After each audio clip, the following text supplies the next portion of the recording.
Yo, everybody, what's going on? Welcome to episode 53 of Climbing the Ladder. I'm your host, ChanmanV, and co-hosting me, as always, is Mr. John Clark and Richard Lewis. What's up, fellas? Yo, it's all good. Can't wait for tonight's show. I'll tell you that for nothing. What show? Tonight. Oh, tonight's show. Oh, gosh, yeah. Show. Get ready, guys, man. Can we hurry this up? I'm gonna go watch Get your gear on. Yeah, let's hurry. Tonight's show. Yeah, let's hurry up through these intros. But as you can tell, we got a packed house today. We got Mr. Robert Ohlén, CEO of Dreamhack. Crazy man as always. Love having him on. What's going on, Robert? I'm color coordinated. Orange, and black. Got you like off-centered, crap. But and then and then also joining the show we have Mr. Ryan Schutter. He is a creator of the UI that everybody loves at tournaments, Gameheart, that everybody's been talking about. So it's cool having you on the show too to talk about all the wonderful challenges that you're facing right now with Gameheart. Hey guys, how's it going? All right. Well, let's enough of intros. Well, get ready for the ride, sir. Yeah, exactly. Yeah. Like you sure you're ready for this? 30 minutes or something. You sure you're ready for this, man? There's a lot of old guys on the show, so we're gonna be talking about. Get off my fucking lawn. Exactly. But okay, enough intros. Let's get into the juicy topics. Let's kick it off with probably one of the juiciest ones, being the ESEA controversy that obviously everybody's been talking about the last day and a half or so. And I think everybody knows what we're talking about. We're talking about the whole Bitcoin incident and basically how their ESEA's clients basically has been malware and so on and so on. You guys know the details about it, but but as I said just before we started, yep, it's kind of ironic that I think it was last week's Live on 3 when Craig was on, and Slasher surfed into ESEA website and said, "Always get these fucking malware warnings, man," and he just laughed it off, calling me a noob. Yeah. Oh, Craig Levine laughed it off and called him a noob, right? Yeah. That's what we're talking about. Yeah, it was pretty. Yeah, it's pretty crazy timing. I messaged Slasher like the other day and saying like it would have been pretty fortuitous if he would have been scheduled for this week. I don't even know if he would have showed, but that would have been pretty good. But all right, don't talk too loud. We will get DDoSed, So keep that. Don't talk too loud at all. Hopefully we don't. He got jacked last night. I know. Seriously. Seriously, man, it's all those distributed attacks from all that malware, man. But who wants to go first? Who has an opinion on all this? Well, look, before we get to opinions, like just in case there's anyone out there who doesn't know what it is, because I'm seeing some people in the chat going like, what's all this about? All right, go ahead. Yeah, basically what the ESEA did was their client was converted. So it would run idly in the background on all the people's PCs that had it installed to basically be mining Bitcoins. And in a 2-week period, they managed to make, over $3,500 worth of Bitcoins. It only actually came to light when people were complaining about their GPUs melting and things like this, fried components because of the sheer kind of intensity that the computers were working at when they weren't even playing games. And someone did a dump on it, and lo and behold, they found the malicious piece of software there. So before we get into opinions, because I know John's got plenty to say about this as well, I'm going to let him go first. Just to put this out. As they put in the chat, it's on the fucking BBC, man. I know. Well, look, I'm happy because Cadred was the first site to pick up the story. I emailed like several major mainstream websites, technology sites. I got in touch with PC Gamer, who are the UK's biggest magazine, and I was like, guys, this is a big deal. This story is going to have lots of legs, and I didn't want ESEA. I mean, it's going to sound really malicious, and I'm not a malicious person, but I didn't want ESEA. I'm not. Hey, guys, come on! Don't punctuate that with laughter. I mean, shit. Right? A lot of people would disagree with that, but okay, keep going. But the one thing I didn't want ESEA to do is to be able to hide from what is the biggest abuse of trust, in eSports, probably of all time. This whatever anyone thinks about it now, this far exceeds what CPL did in not paying out prize money. It is abhorrent. It's absolutely horrendous. And I hope people are starting to realize the gravity of the situation now, especially ESEA, is because initially their responses were insulting beyond belief. Like LP Kane, Eric Thunberg, or whatever his name is. You know, this guy he shits on his paying customers all the time anyway. He's a terrible character. But he actually said on the second statement they released, don't worry, guys, your melted GPUs have all gone to a good cause because the money we've raised is all going to go to the Season 14 prize pot. So don't worry about your broken hardware, yeah? I mean, that's the attitude that you're dealing with. So it's not about being malicious. It's just about holding these people accountable for what is absolutely despicable. It is actually, according to, as I understand, it's a fucking felony in the US. Yes. Mm-hmm. Yep. I believe that's true. And it's not a misdemeanor. It's not something like, oh, those guys on the internet. Ha, ha, ha, ha. It's a felony. Yeah, absolutely. And if people want to go and check that themselves, I suggest you type the Computer Fraud and Abuse Act into Google, and you'll get linked to a Wikipedia page. You'll be able to see the exact sections that it violates. And yeah, it's, as you say, it's absolutely a felony act. And I don't think giving a few $1,000s to a cancer charity, as noble as that is, should preclude them from being held accountable in law for what they've done. Do we even know that it's only a few $1,000s? Because I've heard various different It's reports. been going up and up. What's it up to now? Because it was up at like 3,000 something last time I saw. I thought it was 7,600. Yeah, look, I think that's where it stays. Like the 3,000, they've literally only done it for 2 weeks. The one thing I will say in ESEA's defense, it's not really a defense at all. It's just that they've clearly only done this for 2 weeks because they weren't smart enough to hide it from the community. The community caught them out. The community busted them. They didn't bust themselves. They didn't do a 2-week test and come clean. They got busted by an average Joe, a user who uses their material. They weren't very clever in hiding it. So if it had been going on for months, like some people are speculating, because if you check the forums, there was a poll back in September, where they were like, "Hey guys, what do you all know about Bitcoin?" So it turns out we fucking know lots about it now. So it was clearly a premeditated plan, a direction they were going to go in, but it definitely hasn't been going on for more than 2 weeks, and I think the amount that they have listed as having made, and they've made the Bitcoin wallets public as well, so people can check this themselves. I think they're actually being honest about that part of their PR statement. I love their initial reasoning. But the Bitcoin exchange rate, it just plummeted. So if this had caught on like a week ago or a week and a half ago, it would have been much more money. Oh, really? I didn't even realize that. But I love their original explanation, which was it was an April Fool's joke that went awry or something like. I was like, well, what is that? That is the lamest. That is the lamest PR spin I've ever. Well, then to follow it up by saying, who uses April Fool's joke on internet when it's like it's fucking April Fools every day? People troll each other, hard as they can. No, but I mean, as that though, I mean, normally an April Fool's joke, you share at the end of it, you share the fact that it was an April Fool's joke. I mean, were they planning on doing that or not? I mean, was it just going to be a joke that they had internally or what? Well, what they were there's saying nothing was joking about it. It's mining freaking Bitcoins. Yeah, I mean, it's May fucking 1st or 2nd or something. Yeah, well, what they'd done is they'd planned, apparently. I mean, this is the official first version, which they've since discounted.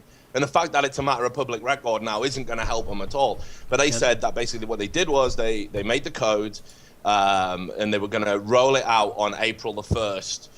Some kind of elaborate April Fools to turn your client into effectively a virus and turn all their customers into an extended botnet. Haha, April Fools, guys. Fun, man. It's fun. We'll all laugh that off. But then they didn't do it in time. And then what happened was they updated the client and accidentally left a bit of code in, just accidentally. And look, obviously they've since subsequently gone back on this, dude. I mean, because it is absurd. It was an absurd explanation. It was a panic reflex to even come up with that bullshit story in the first place. I think everyone realizes that.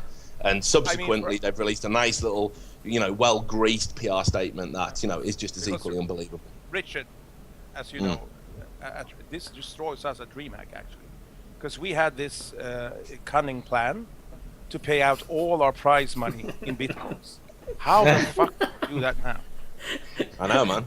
It's the currency I feel sorry for. You know, ESEA has destroyed the reputation of bitcoins. Like, it's Bitcoin. I know, seriously. It's bitcoins that are the real victims in all of this. My 17-year-old daughter in a onesie wants to talk to me. Hang on. What? I thought this was going to be another bit. Like, Exactly. Yeah, I was waiting for the punchline. Exactly. No, he's just a family guy. But look, I think you know, just to put it all into context. Sorry. Yeah, no. Oh, I'm just talking over him. Fuck him. Right. To put it all in context, you know, I just think like, you know, there is nothing comparable to this. This is like, you know, it would be the equivalent of ESL. You know, put in a, you know, some sort of malicious software that mines your data on their wire anti-cheat. This would be if, like, the BlizzNet client stole your bank details. You know, it's absolutely ridiculous that they're even trying to style this out as just one of those things in esports. You know, it's not. It is a new level of dishonesty.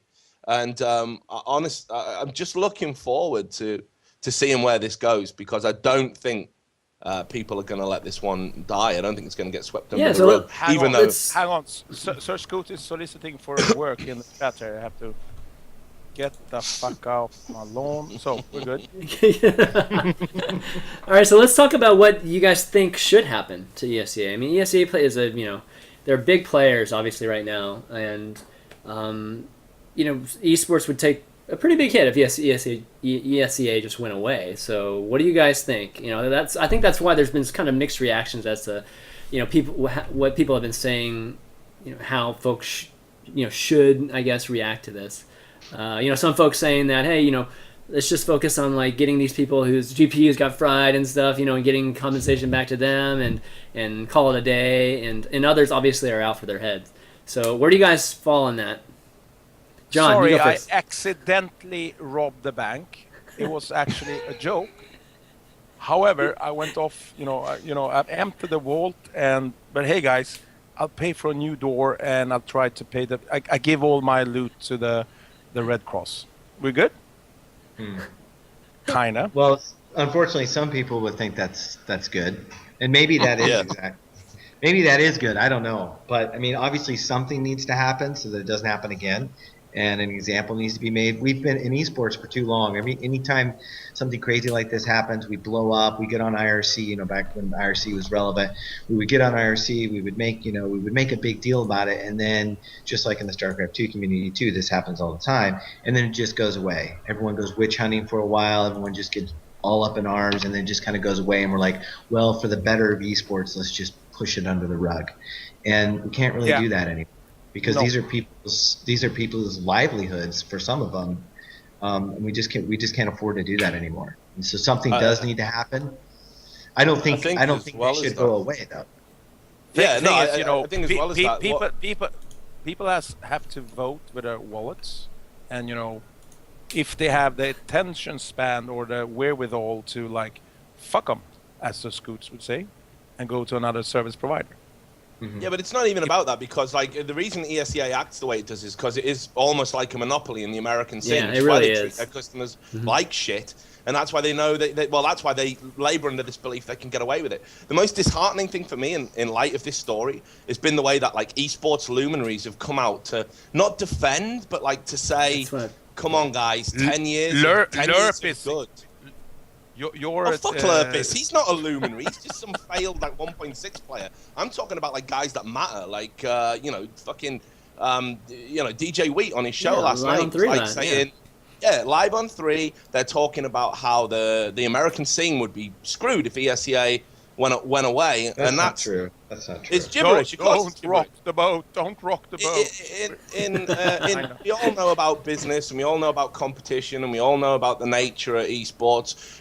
Right, the only reason no one takes ESEA on now is because to throw the resources at offering a similar service against an entrenched monopoly that's been there for years with a huge customer base, it's simply not worth doing. However, in their absence, plenty of people have come forward and have a go to grab the scraps from that table. So it's a delusion of relevance. It's a delusion of grandeur. Like ESEA is so important to the North American scene. They would be replaced in a heartbeat. I got absolutely no doubt about that. But the other thing that's really annoying is that this kind of like, we've all got Reddit mindsets, like karma up against karma down. So like if you do something so shit, oh well, it's okay because I've done 10 years of good, so my good karma's all up here somewhere. And the fact that I've just basically committed a criminal act and made all of my paying customers complicit in that criminal act against their will or knowledge, that's okay because 10 years of good outweighs it. No, it doesn't outweigh it. Of course it doesn't. You're as good a person as the last thing you do. You don't just get to style out, like a heinous act just because you've been generally a good guy. It doesn't work like that. Imagine if this had happened, for instance, with StarCraft 2 or League of Legends or Dota 2. The uproar and the fallout would have been like magnitudes bigger, I think. Yeah. Compared to ESEA. Well, because I think it's because the CS community really feels as if ESEA is basically their only hope, in a sense. It's their only place to go, and they do know that if this becomes such a big issue that ESEA has to make a decision that they're no longer around, which I don't think is going to happen, and I wouldn't wish that on anyone. Well, there would be a bigger uproar, Robert, just because, like John was saying, I mean, there's nothing else but ESEA. I mean, in StarCraft 2, we have plenty of we have a lot of options, so... I mean, unless it was Blizzard who freaking did it to us. I mean, but imagine if Dreamhack or MLG or ESL had done this. Yeah. God damn the fallout. Yeah, we would definitely, because we have other options. Like options that are already there and viable. So of course they would bring out the pitchforks for sure. What makes me shake my head like a old person is like, but there's so little money. Why take that risk on ruining your own company and reputation? I agree. Well, I mean, it's not even just the inherent stupidity of it. It's like you say, it's almost as if it's the fact they're clearly comfortable with doing it. It's the fact that it's been premeditated, it's been built up. They've talked about it for some time. There's evidence that completely verifies that this was always part of some plan that they were going to, look at doing. And for them to just do it. And know that whatever consequences Dreamhack come their way. has never been on the BBC. ESEA. Yeah, exactly. Well, I had a question about that. Has it been decided that this was premeditated or planned, or was it just what they said, where it was just one rogue coder who popped this in there? Was this something that those that are in charge knew was happening? Doesn't matter if you're in charge. As a CEO, I say it's the CEO's responsibility.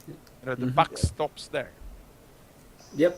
I mean, the rogue coder thing's absolute horseshit because if it was a rogue coder, why is the co-owner on a public forum saying about, hey guys, I'm really curious about Bitcoin, and I think I got the screenshot of it here just on my laptop because I've been obviously writing an article about it, which is why this is all fresh in my memory, where he actually says.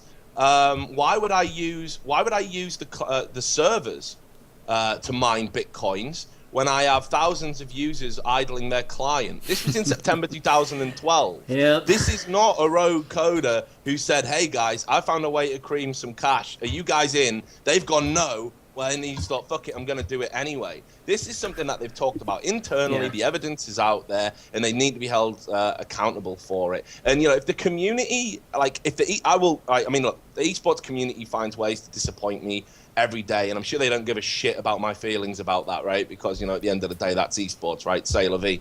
But this would be a new low. If the esports community, is going to tear MLG a new one for running a poorly prepared online WCS qualifier, but they're going to let ESEA slide under the rug. They got their fucking priorities all out of whack. You really need to revise it. That's true. I do want to say something, though. Part of that support for what they're doing is really hatred for the fact that you were the one that has said a lot about it. I'll just be honest. That's the truth. I mean, if you say it, regardless, you yourself, Richard, regardless of how true it is, you're going to get kickback from other people in other communities just because there's people that dislike you and what you say, and then they think, of course, that well, if Richard says it, it's just bullshit, you know. I'm going to say it anyway, because if I don't, who else is going to? Yeah, That's the problem. It's just good to talk. I mean, it's good to get as many opinions about it as possible. Because, but what I'm saying is it's unfortunate that there are people like that. They're not really looking at the issue and saying, okay, this is what it is, and it is a serious issue, and it needs to be dealt with. Yeah, I mean, it definitely does. It's like we said. I mean, I think officially it might be. Robert, you were talking about it. It might be actually a felony. So we're not talking about we're not talking about little cheating here, man. We're talking. That's for courts to decide. Yeah. Basically. But there's definitely a fine line. When you have a client, when you talk about things, of course, you have these great, these interesting thoughts about, data mining and stuff like that when you have a lot of clients out. But there's always that fine line you just don't cross over, right? And they will cross it over by a lot. And there's just no way that only one person knew about this. There's just no way. I mean, they're in a terrible position as well because the guy that they're hanging out to dry. I mean, if you read the official statement where they're talking about the rogue employee who acted completely on his own steam and without anyone's knowledge, they're clearly talking about the coder. They're talking about the guy Jaguar who codes their client. Now, they've said they're going to take internal action against him without naming him. Everyone knows it's him they're talking about. Okay. And they haven't said what form that action's going to take. Well, look, I hate trial by, mob mentality. This isn't a reality show. The community shouldn't decide who gets voted on or off. But this is a big deal, and there needs to be some transparency about what's happening. The problem they've got is, of course, he might be content to be hung out to dry, but this can't have any repercussions on him for two reasons. Probably he knows the fact that it is some sort of fucking conspiracy, that they've planned it, and he'll happily go on the record and say that if he's going to get cut loose. And secondly, he's the guy who's coded their client. ESEA are built on their client. Their client's the best thing about them. It's a leading anti-cheat. It's the thing that makes playing their games easy. It's the thing people love and like. He's the guy who coded it. So he could go and get a job at a rival company that will potentially fill this vacuum, if there is a vacuum, in a heartbeat. Provided he's not, in a cell. And he could also, cause them a lot of problems because he knows the inner workings of the code. So they've created a terrible, terrible situation for themselves in terms of even taking the appropriate action at this juncture.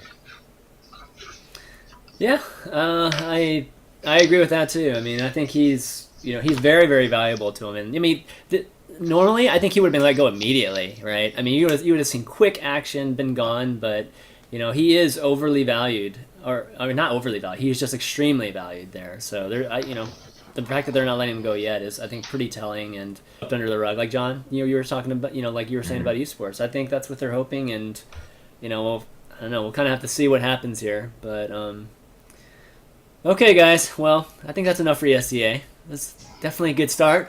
What? All right, let's kick this guy into shape here. All right, let's talk about Dreamhack and that shitty event that was run this past weekend. Let's talk about Ryan, man. When does Dreamhack? We're gonna get Ryan's gonna work into Gameheart for sure. We're gonna have to, yeah, exactly. Ryan's been like, when's my turn, man? When's my turn? No, but yeah, let's talk about Dreamhack a little bit, and obviously at Dreamhack, Gameheart was used too. So we'll obviously get some thoughts there from you too, Ryan. Before we get into just full out Gameheart, but Dreamhack, Robert. So my first question to you is, like, what god do you pray to, or you sell your soul to like get those kind of finals that at your tournaments? Because none of these other folks are getting Naniwa and Thorstein and those kind of guys in the finals at their tournaments, and of course the world, just you can tell by the viewership, everybody wants to see that type of storyline at the end. So yeah, Odin? Tell me which god. Odin. Okay. Odin? I gotta buy me a hammer, dude. Okay. So I sacrifice 9 virgins and 9 fighting men just before every tournament, just to make sure that it's a good tournament. But awesome, yeah. Dreamhack for sure. I mean, I think everybody was everybody at least StarCraft 2 community was watching it and really rooting on the. Just the we foreigners. We were ourselves blown out. There's a reason why I'm still hoarse.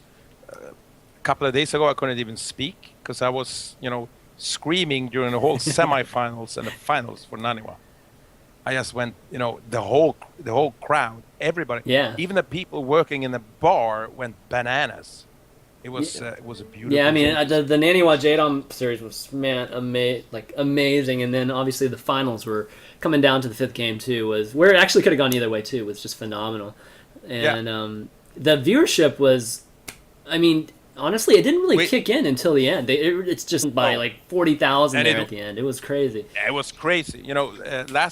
Last year for Dreamhack Open Stockholm, we had, I think, 62,000 concurrent peak, and now we had 120 and change. We doubled it. That's like. Not to mention the TV viewership was around 72K or something like that, which is that's crazy. I just got a rough estimate of the viewership number from Twitch today, and deduped unique viewership 1.1 million for the 2 days. Wow, for 2 days. It's pretty good. Yeah, pretty good. That's pretty damn good. Total views? Can you give us total views? I can see if I can find it. So you can give us total views so we can do kind of the math. See how much of this kind of money you're making. 3.1 million total views. Okay. Wow. And total unique views did you 1.1 million. Yeah. Amazing, man. Amazing. And, a lot of this obviously had to do with, a lot of things, a lot of great things just really lining up. And, first off, I just kind of want to start talking about the production. The production was fabulous. I don't think... I have nothing to do with that. It's just the guys, the amazing guys that work at Dreamhack. Damn, I'm sitting here taking the praise for, a bunch of fucking geniuses. And I'm the guy to take the praise. It's not them. It's Hellspawn, Mr. Coinflip. Yep. It's Greycorn, the eSports philosopher king. It's Coral, our coder and production tech guy. And it's Milton, our producer. It's everybody. They're so fucking... And our DJ. Dude, I was going to say, man, you need to give that guy a raise, man, because there's some good music playing throughout the entire weekend. None of this royalty-free crap, all right? We're talking, real music and... Yeah, let's not talk about that too much. Oh, all right. Why? How much is that costing you guys? It's good. In socialist Sweden, in socialist Sweden, everyone gets to listen to music because we invented Spotify. I see. Okay, good deal. But one of the things in the production also was obviously using Gameheart, Ryan, and again, just every time we see Gameheart, I think there's just a lot of love that comes from the community, whether it's on Reddit or TL or anywhere. And so I know I was messaging you a little bit too during this, Ryan, and you were just, you were really watching really close eye and a little bit, I guess, nervous, I think you were saying. So talk to me how you thought it went. Oh, I thought the entire event was amazing. It's incredible, actually, how high the production value for this type of event has become. And I'm glad that Gameheart was able to contribute to that. I was really happy to see it. And yeah, I am nervous anytime I see Gameheart, of course, because something we've put it through so much testing, but you don't know. Maybe that one little thing might come up. So it's always good to see when it goes smoothly. I want to say something about that real quick. Go ahead. In several of the channels that I'm in, there's individuals that are not into the StarCraft 2 community, and they were checking out Dreamhack, just because it was a major event happening this weekend. And literally, this is no joke, most of the comments that were coming back in this channel, that was a couple of the channels that I'm in, were, man, the production of this is amazing. Where does this HUD, they call it a HUD because some of them are FPS players, where does the HUD come from? Where did they get this overlay and everything? And they were like, this is the coolest stuff, they need to do more of this in StarCraft. Has this been built in? So there was a lot of questions going on around about that that side of the production value that were coming from people that were not StarCraft 2 followers. So that was a really cool thing to see. Yeah, for sure. I've been contacted. I'm sorry. Go ahead, Robert. No. You talk. I talk too much anyway. I've been contacted by people from a lot of different games and communities about what maybe I could do to help them. And of course, those games don't have the StarCraft 2 editor, which is the reason Gameheart is possible. So there's not a lot that I can do for them. But hopefully we'll start to see not just Blizzard or any one game company creating the types of tools that'll allow games to have this type of interface, but maybe it'll start spreading to a lot of games, and we'll see the entire like eSports industry start to improve the presentation of these games as spectator sports, because it's just something that people haven't spent enough time thinking about or investing in. So. Yeah, and you know, basically, it's the three things about Gameheart that makes it so fucking beautiful is number one, the second lobby. From a production standpoint, that is, you know, the second lobby. Can you explain that real quick? Yeah, Ryan, you maybe can explain better, you know, on a technical level. But you have, you know, when you start your game in StarCraft, you have the countdown and shit and stuff. But in Gameheart, you have a second layer, so you can time it so everything is set to go when you start. And that is, Ryan, that's fucking beautiful, man. That's intelligence. Thanks. Yeah, one of the problems. And number two is the zoom out. That it's like, ooh. And number three is this, you know, that you can do everything so pretty and put name tags on players, and you have your tournament in the map and all that. So the whole makes it such a better viewer experience. It doesn't have to do with playing the game, but it's the viewer and broadcast experience. And yeah, Ryan, you can tell us, how do you do the voodoo you do? Well, I mean, the countdown thing is actually, it's just there because when you load up a game as a tournament, you want to create some kind of intro, and a lot of companies are putting together those video previews for maps and that sort of thing. But the problem is that you don't know when the game is going to stop loading and just start. So by having a second countdown inside the game, and you'll actually see Pro League is using this as well. They use custom maps now that have an in-game lobby that give them that kind of countdown, because I'm sure organizations are starting to find that can help their productions a lot, having a set time when the game starts rather than relying upon the random loading times of the different clients. So that's a huge benefit, I think, to tournaments. Yeah, I actually didn't. Sorry. Go ahead. Keep going. I was going to say, I didn't expect that to be as big a deal as, I mean, Adebisi was talking about it not too long ago, and yeah, it seems that it's really helped people out. I didn't expect it to be as big a deal to tournaments as it was. It is actually one of the, you know, from a broadcast perspective, it's the, you know, the killer app, because you can really, instead of having these half lame, like, are we starting now or not?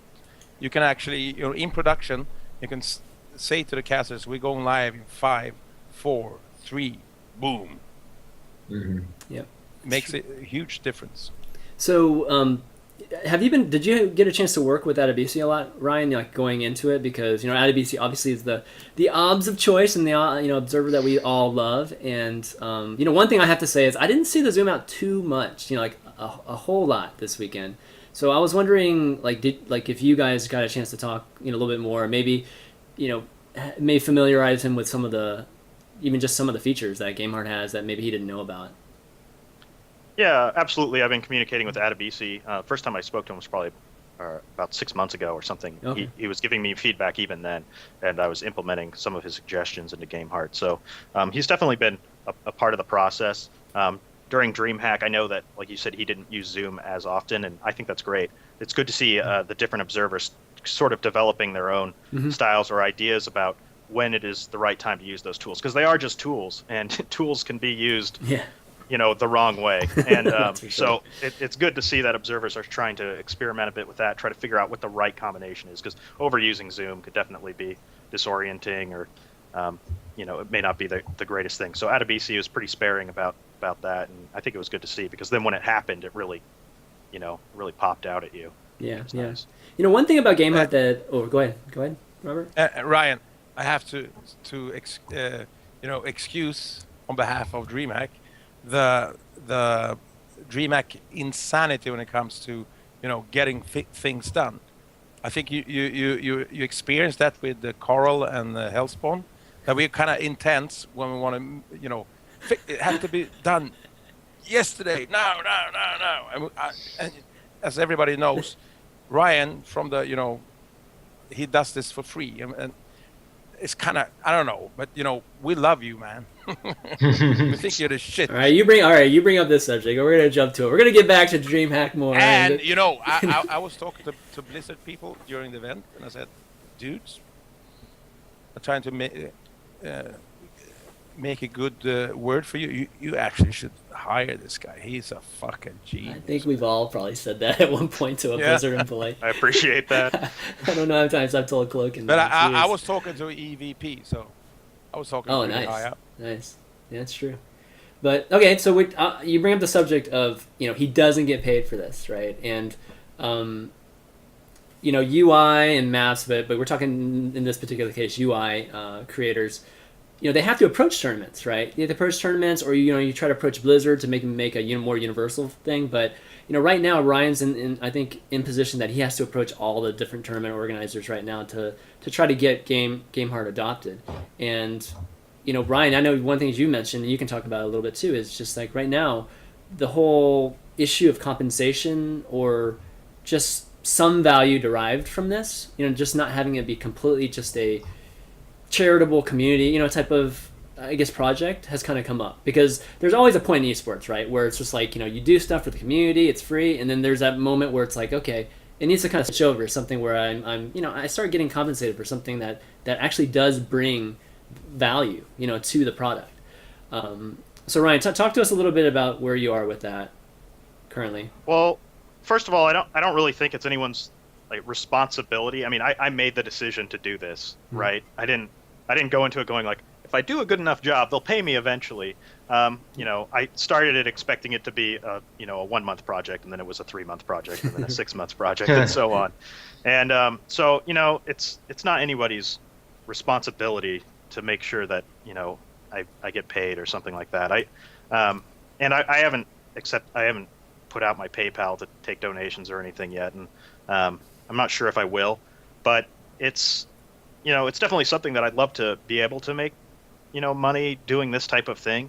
And it's probably worthwhile to have a discussion about that at some point. And because I'm not the only, custom map maker out there. There's some map makers posting in that Reddit thread who are not too happy because Gameheart probably did not take as much time as their projects, and they don't get any compensation. So it brings up the question of the marketplace for the arcade and whether we'll ever see that.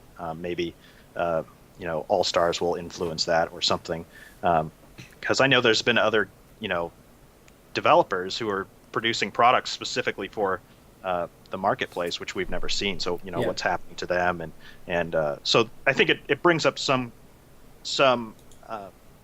it brings up the topic of how we can kind of encourage people to start developing things and improve these products from the outside. And I know that Blizzard wants to give people the ability to do that, right? I'm sure that they, the higher ups at Blizzard have laid awake at night staring at their ceiling going, why didn't we figure out how to monetize Dota? They're probably really, really sad about that. So they don't want to see, that kind of thing happen again. They probably want to have some way to make some money off of the arcade. So I'm sure that they've not forgotten about it and that they're planning to put some way to do that. But they've also they've told me that they've actually had their legal go over things like Kickstarter and Indiegogo or whatever for these kinds of projects, and they said they were going to pass that information along to me because it is, there's some legality to doing that with custom maps. So we're going to find out more information about that in the future too, I think. Yeah, so I mean, you're talking a lot about UMS makers and just the arcade, and I love the arcade too. I mean, I have a whole other show about the arcade. But you fall into something different. I mean, you're building a custom map because that's the only way you can do this. I mean, you know what I mean? It's not like, I think in an ideal situation you would have a more of a interface editor, not like you have to create a whole new map, type of thing. So I don't feel like you fall into that categories, and people kind of lumping you in there I don't think is right. I mean, that's not a right way to look at it, in my opinion, given that you're providing UI more so than a game, like a whole new game. Well, they do have their interface tool. They announced it when I first showed off Gameheart. It was in, I think, August of last year or something, and they announced their own UI tool shortly after that. And it's really the way that they've approached it is very smart. It's genius. And they actually came to me and they said, maybe you want to take a look at this, give us some feedback, maybe you want to create some sample interfaces or make a video and we could use it to help us promote this feature. But of course, I had no idea how to use the layout files at the time. I was like, I don't know how to do this. Like, I'm not sure. Right. I'm not sure how to make this work, and I think a lot of people are still really confused about that. Real quick, so why aren't you working for Blizzard again? I mean, that begs the question. I'm not a programmer. I'm not. I don't know how to program other than inside the custom map editor. I had to learn how to do that to do Gameheart because I'm an artist. That's what I do. Right. But you're a designer. I mean. Yeah, for sure. But you ain't dumb, because the second lobby is like what makes it so fucking beautiful. Basically, or not only, but that's like a feature as, yes, this is what we need as a organizer, as a broadcaster, to make it more professional and slick. Well, it's like I said, I hope that organizations will start to look at their games more from that perspective, how to help these tournaments improve their production quality based on the game. Because when you watch these streams, the stage and the lighting and all of that stuff is really amazing. It's really important, but you're there to watch the game. And there's been so little effort put into improving that experience. And the overlays a lot of these companies have been making for that type of thing have been kind of questionable. And part of the reason that I started Gameheart in the first place is because I was watching, some of these events that had created ridiculous overlays that were so distracting and gigantic. I was like, okay, this has to stop. This is just out of control. And as we see in real sports, right, basketball or whatever, constantly the interface is getting smaller and smaller, and we get just a giant, nice, high definition picture of what's going on, and then a little tiny scoreboard in the bottom. And I'm hoping that that's the way games will start to go. So, but the important part of what they do is they're able to push out, stats and bars and charts and things like that, just whenever they want. When we're talking about the television sort of stuff. But yeah, you're right. I mean, it's all just right there in front of you, and then a score, and then it's all of that other production that lends to a viewer's experience as far as watching the game. Because you're right, they just want to watch a really good game and then see some small production value type things happen in the game that really add to it, as opposed to clutter it up. So bloating it. Exactly. So we're seeing Gameheart now we just saw it at Dreamhack. We've seen it at GSTL. I think we're gonna see it at Shoutcraft America now too, right? I mean, you've been talking to DB. I think you've been talking to DB about the whole virtual logo thing too. I forget what you call it. You probably get mad at me because I just said that wrong. But it's virtual jersey. Virtual jersey, that's what it is. Mm-hmm. But so at what point, Robert? At what point should he get paid for this? Like, even from the tournament organizers? I mean, because Blizzard, either he gets hired or he doesn't. I think that's probably where we're at with that. But shouldn't he? I mean, could he be charging a service for you guys?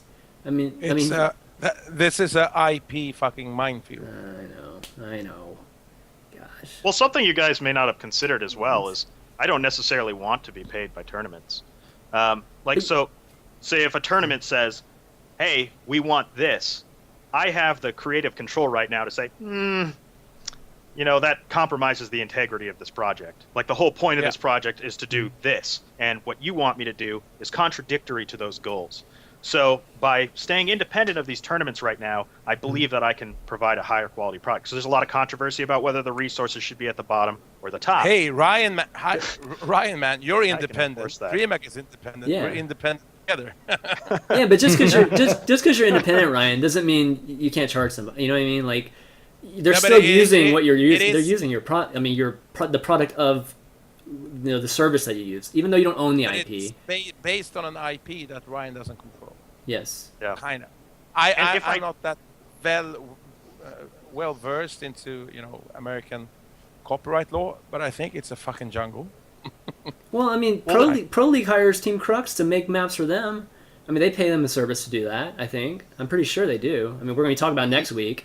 So yeah, but think about it this way too. You could look at it as paying for the service. Yeah, it's a service-oriented kind of service. Well, and that's different. The problem with even that is you can't separate Blizzard from this discussion ever, because Blizzard has the power to say, even Dreamhack, you can't use Gameheart. Yep. And so if I'm charging Dreamhack and Dreamhack's been writing me checks or whatever, and then Blizzard suddenly decides, no, you can't use Gameheart anymore because it's too dangerous for us, which is totally a reasonable perspective. Please, people don't hate on Blizzard. It's risky Gameheart to them from their perspective, and that's understandable. But they could say at any moment, yeah, no tournaments, you guys can't use Gameheart anymore.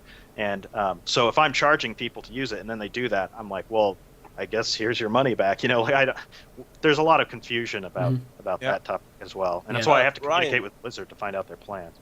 Yep. Just to ask you a quick question that you touched on earlier, and sorry to drag it back, but the conversation's been flowing pretty good actually. I've been enjoying listening to it. I feel like I've got educated.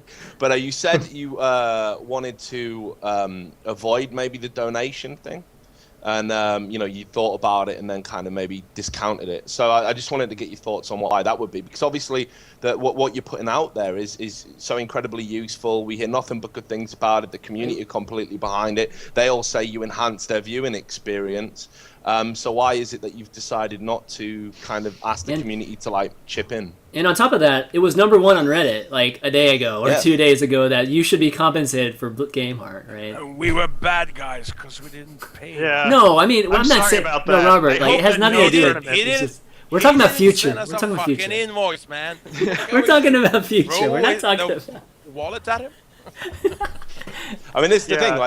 There's no doubt in the current climate within esports where, and again, this is a subject that we've touched upon, and I definitely don't want to get waylaid and talk about it. But there's a lot of people in esports that see kind of fundraisers and Kickstarters, whatever you want to call them, and some things make sense and some things don't, and some people like some things and some things don't. And there is this kind of idea at the moment of using fans of products as a direct revenue stream.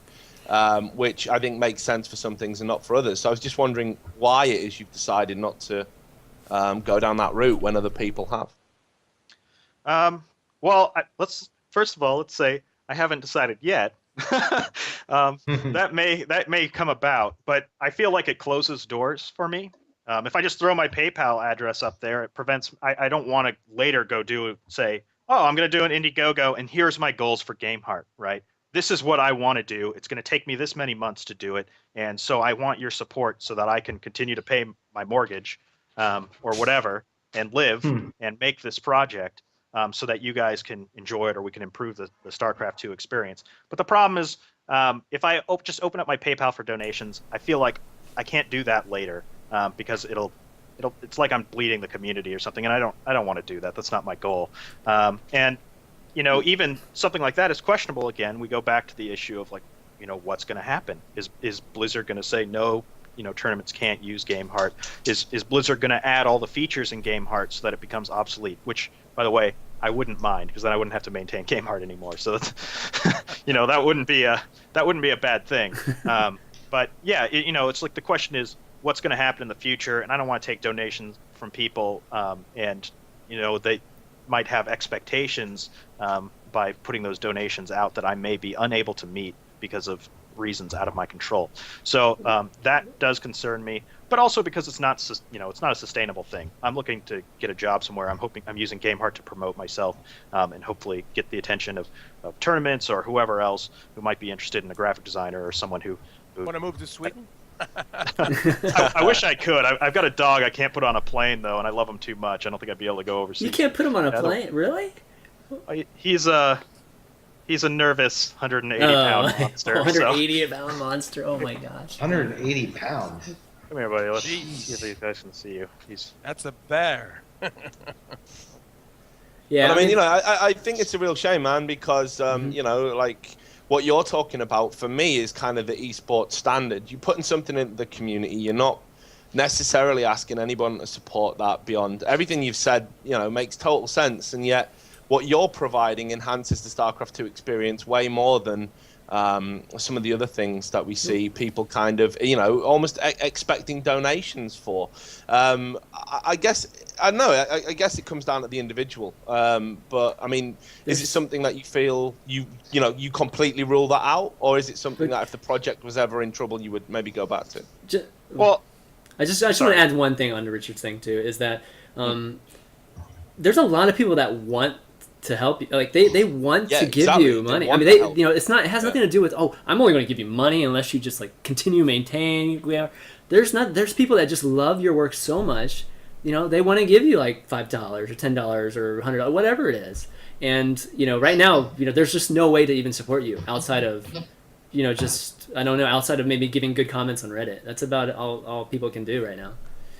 Yeah, and I mean, I appreciate that. But it's one of those things where I still, it seems like I'm delaying or trying to put it off, but I'm really just trying to decide what's the right way for me. What's the best way for me? Because I don't necessarily feel opening up my PayPal and just taking donations is maybe the best way to make money from this project, or the best way for me to find work somewhere. Because for me, the goal is to get a job, not to take donations from people, because then 2 months from now, I'm going to be still needing to find a job. So like if I take donations, is that going to have any effect on a job search or whatever else? So those are the types of things I'm like, I don't know if I want to add in that unnecessary complication. But at the same time, if it seems like there's no other prospects, I may go ahead and open it up and see if people. Sorry about that. See if people are willing to help me out. But otherwise, I'm just trying to hold steady until I get a little bit more information so I can make a decision about what's best for myself and my project, because I need to know what Blizzard's plans are for the future, whether they're going to make Gameheart obsolete or tell people that they straight up can't use it, or whatever else. So I just have to get more information before I can make a at the end of all of it, or whatever, at the base of all of it, you're doing this. You did all of this just because you like doing it, didn't you? Mm-hmm.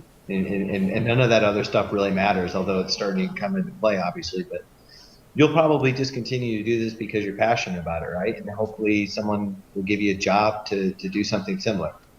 Yeah, but basically, I hope to just keep improving things, because there's so much more that can be done with a custom map solution for observing in StarCraft. I mean, you could automate tournaments. You could do all kinds of crazy stuff. Gameheart already combats hacking in online tournaments to some extent. The production tab hack, which is the most complained about hack, actually does not work in Gameheart. So there's a lot of stuff like that we haven't even looked at custom maps as a solution to. There's a lot of problems or things that could be improved using them, and I think that's a discussion that needs to be had. So hopefully I'll get to continue to work on it, and we'll see what happens. Yeah, I mean, just so the rest of the community is clear on it, and you guys, that maintaining Gameheart it's not something where he's just like, he's done with the map and he doesn't have to do anything. I mean, he's having to constantly maintain this, probably almost every week, right? And every time a new map comes out, he has to basically roll it out to that, or create a version of Gameheart for that map. And we work pretty hard, Ryan. For Dreamhack. I'm sorry about that. We work it's all right. pretty hard. Dreamhack actually, what came out of that was, I feel like, the best layout so far. And what's going to become probably later today, as I roll out my next update, the default layout for Gameheart. I'm reducing it to just one because it's too much work to maintain multiple layouts. So hopefully everybody liked that one, because I think it's going to be the default for a while, until I come up with a system that'll allow tournaments to design their own, which I am working on. So. All right, but yeah, excellent. Okay, so why don't let's steer a little bit back towards Dreamhack again. We kind of got off topic, but I felt like it was the right moment. But I think it's Ryan's time to shine in the sun, man. Yeah, you're a little too red already, man. You look like you have too much sun already. So, no, but getting back to Dreamhack, so casters, hosts, I mean, what are your thoughts on just how the casters and the hosts and even the community casters did overall? I mean, I love the fact that you included all the community folks too, to help out with the casting. So one funny thing about our overlay, especially day one, because everybody said, "Oh, I love DreamHack's overlay." It was just Gameheart, because for some reason our own overlay, it crashed. The production computer crashed, it fried the RAM memory. So the guy, it was working 2:00 in the morning on the Thursday. When we were starting on Friday at 11, nothing worked. And actually, we used the same hardware as SVT does. And he said, yeah, it can happen sometimes. It's because I don't know, I'm not a tech guy, but it like allocates memory and the RAM wrong. So the guy had to recode the whole thing during day one in order to make it work for day two. And because of that, we had actually Dreamhack main channel had some delays, and ASL, they fucking saved our ass. Here for the NASL guys. Yeah. You guys are giving me a heart attack with those delays. I thought that they might be Gameheart related. I was like, why isn't it starting? Why won't anyone answer my questions? It was just, it was our overlay on top of Gameheart. It wasn't at all anything Gameheart related. Thank God. Otherwise, we both would have been sitting here explaining why shit happened. But that is the beauty of a live production, and that is also the beauty of what Dreamhack is. Mm-hmm. It's like we have challenges. How do we jump over the fences and wiggle our toes to make it good for the viewers? And I don't think actually anybody noticed a lot of it, but there was could have been better. Well, they were distracted by how great everything was. So yeah. I don't even that never went through my head that something could have been better. But so how easy is it to have the NASL guys just do it for you? Because we saw some talk like a week or maybe 2 weeks ago where NASL was asked to not broadcast some of like the last 2 days of the WCS EU qualifier, and had something to do with partners and that sort of thing. But when it comes to just when it comes to casting for you guys at Dreamhack, I mean, is it a really simple conversation? Or how does that work? Given that it's English too, right? It's not like a different language. No, it's like, hey man, you want to broadcast Dreamhack on NASL's Twitch channel? Yeah, because they get the ad revenue. So for us, it's like any other community broadcast, and it's more of it has to do. It's a lot about providing a service for the viewer. If we were only about building walls and maintaining our own territory and turf, we couldn't grow the whole cake. We would just we have our little piece of cake here, don't let it melt. That's such a good outlook on things. As Sir Scoots would say, fuck them. fuck the man. Good stuff, definitely good stuff. The thing is, we're still, even though everybody goes gaga and everything is so great about esports, we're still just beginning. It's in, we're in the infancy of esports still. Mm-hmm. Yep, definitely. So the rest of you guys caught Dreamhack. Richard, you were there, right? You just missed the end of it. I was there. You just missed the end of it, right? I missed the best bits. Yeah. Which is just fucking typical of my esports career up to this point, it seems. But yeah, it was fantastic. Look, I'm never going to wax lyrical. I talk a lot about the bad stuff within esports, but like literally, I've never been to a bad Dreamhack event. Every time I go, it's awesome. Super high production values. I thought the casters at this event, like Jeff Robinson, man, like he just goes from fucking strength to strength. Every time I see him, he looks like that more complete esports personality that I think everyone knew he would always go on to become. I really want him to go all in on doing what he's doing at the moment. Leave the playing behind. I know he's a competitor, blah, blah, blah, whatever. I don't know how EG will feel about it. But like at the end of the day, his future lies within broadcasting. And I think at Dreamhack, he had the perfect platform. They gave him carte blanche. They allowed him to do whatever he wanted, say whatever he wanted. And for the first time, I think we really saw just what an amazing job he's going to do and how much he's going to bring to the future of StarCraft 2. So, like, I mean, the hats off to all the casters and Apollo, just brilliant. Again, it was just awesome. It was awesome to be there. It was like such a great event. It had a great narrative, and it was told in the right way, thanks to like super high production values and Dennis Take doing the interviews in between as well brought something to the table.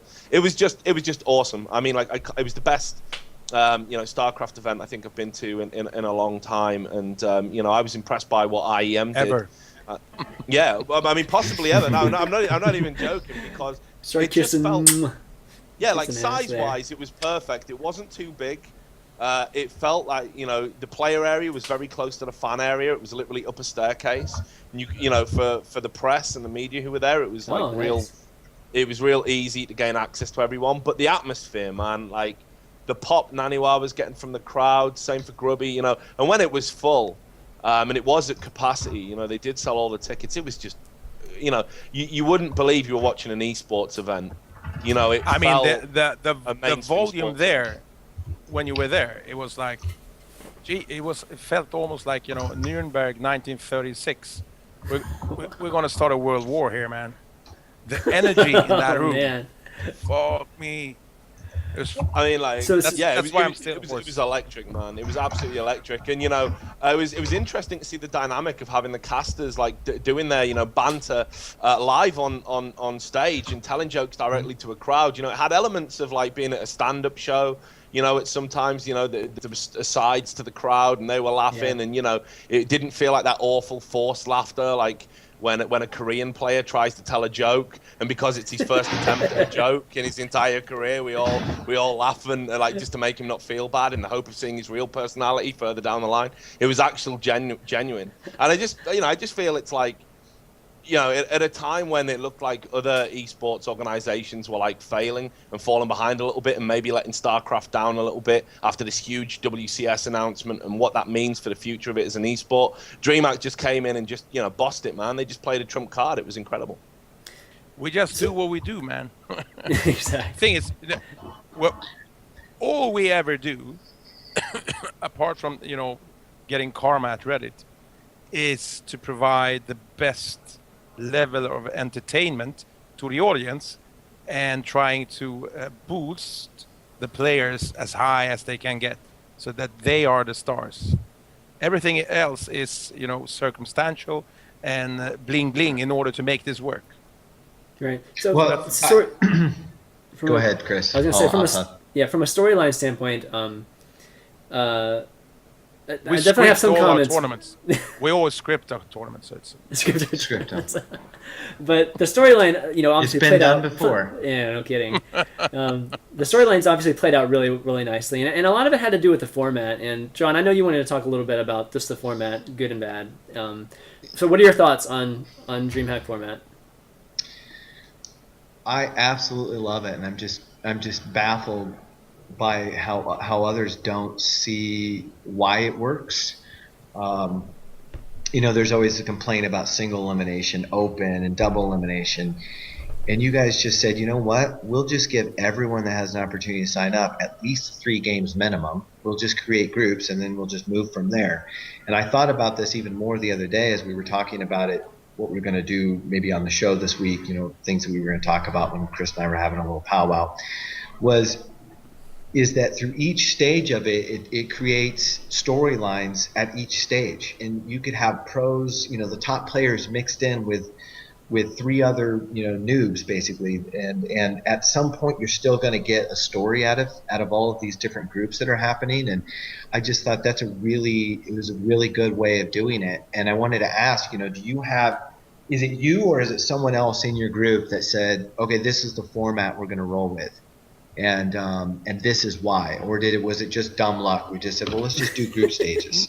Let's just do group stages. It's Ohlén again. It's the baseline philosophy is it's an open tournament format.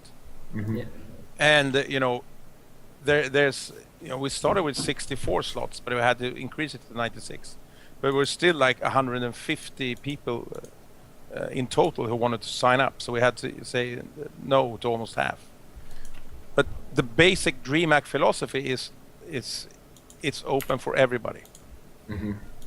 But the guys who makes the tournament format specifically, because I can't do it, is Greycon, but most specifically, Mr. Coinflip himself, Hellspawn.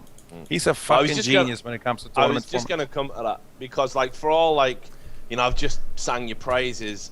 The one thing that was the disappointing element for me, and I know when we sat down and had a drink, you called it the Dreamhack special. The coin toss, right? For me as an esports purist, nothing should ever be decided on a coin toss in esports. And I think esports fans would agree with that. So would you not therefore then agree that for as good as the format is, there's actually an inherent flaw in it if you can allow a coin toss situation to arise? Because we don't have penalty shots in StarCraft 2, for instance, which is kind of bad. We could do scissors, stone, bag, or we could do coin toss. But if you compare it to the GSL system, I think actually the outcome from that specific group would actually have been the same. Hellspawn tried to explain it to me today on the whiteboard, and he drew like a chart and stuff. See? I would have loved to see that.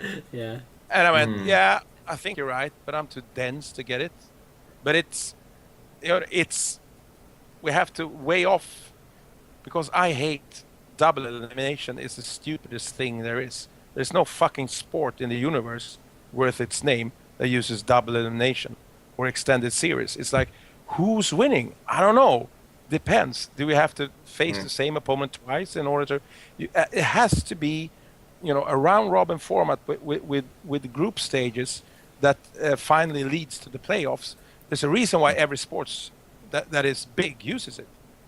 And the playoffs should be single elimination, not double elimination. Just make the single. I mean, you worked your way there through the groups. Yes. That was your opportunity to get there. Now it's win, and you go on, lose, and you're out. Always single elimination. And we, if we could have added an extra day, we could have had round of 16 and round of 8, best of 5s, and then finals best of 7. But it's like, that's going to cost us another, 200,000 euros. And 200,000. Wow. Okay. Yeah, but it costs. It's more expensive than you think to do these stuff. I mean, the reason double elimination. Sorry, I was just going to say the reason double elimination proliferates in esports is because, obviously it goes back to the community roots, and that was when people were attending tournaments. Everyone wanted value for money, right? Like, and so everyone searched for a way to do it, and then of course they stumbled across. They kind of used to do it in baseball, so we've got a sports precedent there. And then they still do in baseball, in college baseball. Oh, they still do it. There you go. See, I haven't watched it for fucking ages because it bores me to tears. But anyway, it's cricket. They're exactly. critique, right? Cricket played by drunks, right? without steroid freaks. I don't like cricket either. Before anyone starts flaming me for that, because that game sucked. But yeah, I think the problem you've got there is, at what point do we say, okay, this needs to become more professional. We don't need to worry about people getting value for their entrance money. And I think StarCraft's reached that point. I don't think we need to worry about providing value for money for all the competitors. God knows they play a tournament every weekend pretty much. So, I just think I totally agree with you. We need to move away from double elim. It's just retro now. I mean, isn't it value for money when you're guaranteed 3 matches? Like when you go, I mean, you're guaranteed 3 matches, and I mean, and the viewer is guaranteed to see their players, their favorite players play three matches too. I mean, for the most part, obviously some of them won't be on stage. Value for money shouldn't enter into competition. Like when you pay your mainstream sports subs, I pay my subs to play rugby. I used to pay to be part of a boxing gym. When people go to pay for a golf club, you enter a tournament and you pay the tournament fee. You don't think, oh, well, I hope I don't wash out in the first round, because then it would have been a waste of money. You go in there to try your hand and to win. Yeah. And, you're putting your money where your mouth is. It's the ultimate. And 99% of the time, the orgs pay anyway, right? So who gives a shit if it's value for money? But if anybody can come up to the perfect penalty shot solution after 2 triple tiebreakers, 2-1, 2-1. Yeah, it's like, and the thing is, even though everybody complained, and I totally understand it, nobody had the extra powers or balls to break through that tiebreak. So everybody was a loser, but one guy lost because of fucking bad luck. And that's the sad part, because it shouldn't be down to luck. You should make him play an FFA. That's what it should have happened. What? You should have made him play a 3-man FFA.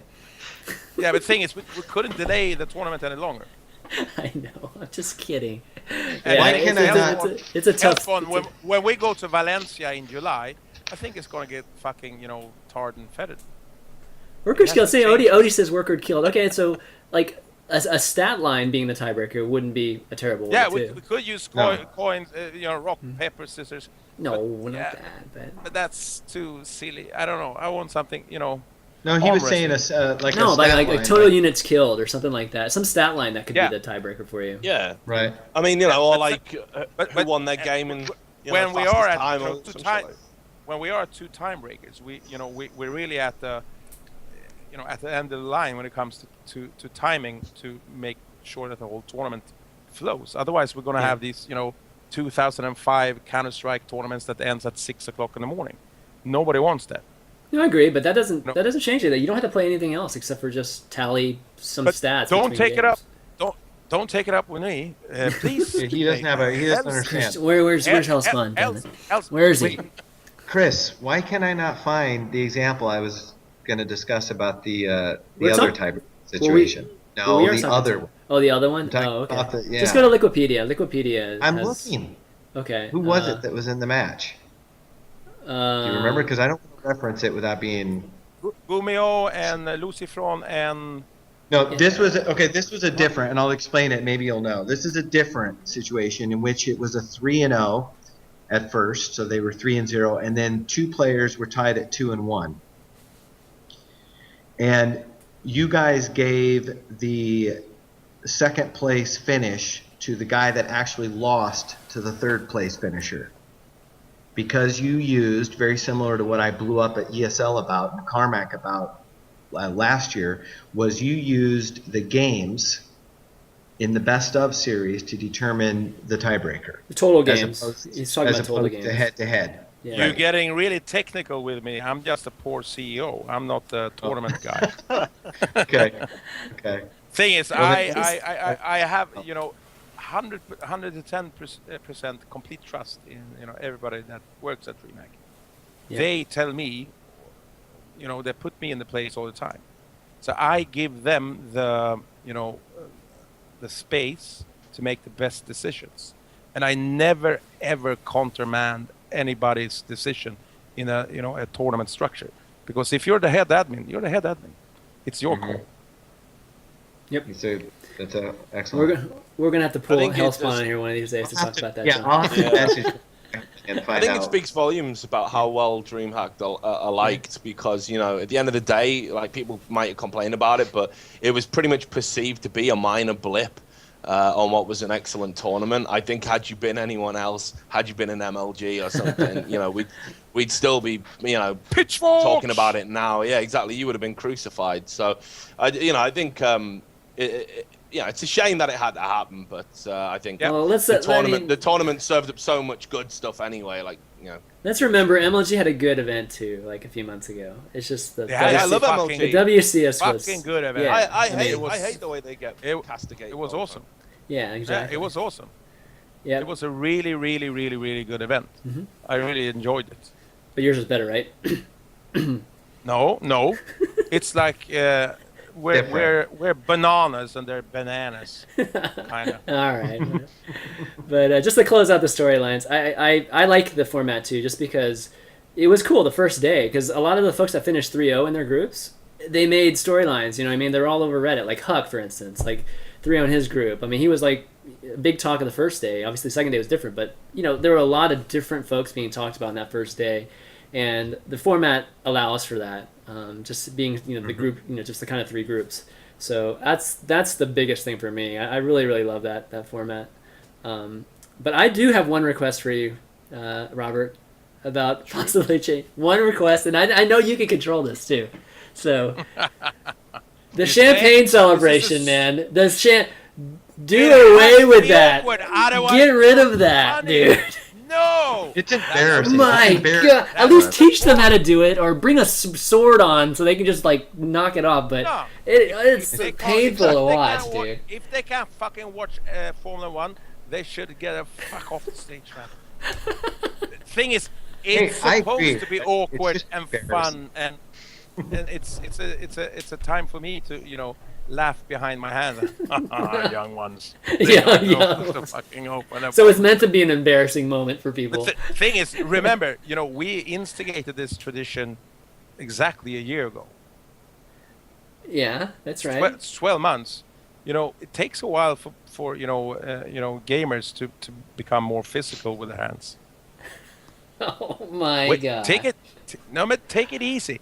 It's supposed to be fun. Dreamhack is all about being deadly serious about not being serious, and poking fun at ourselves. And it shouldn't be that serious. It's really serious, but it should be fun.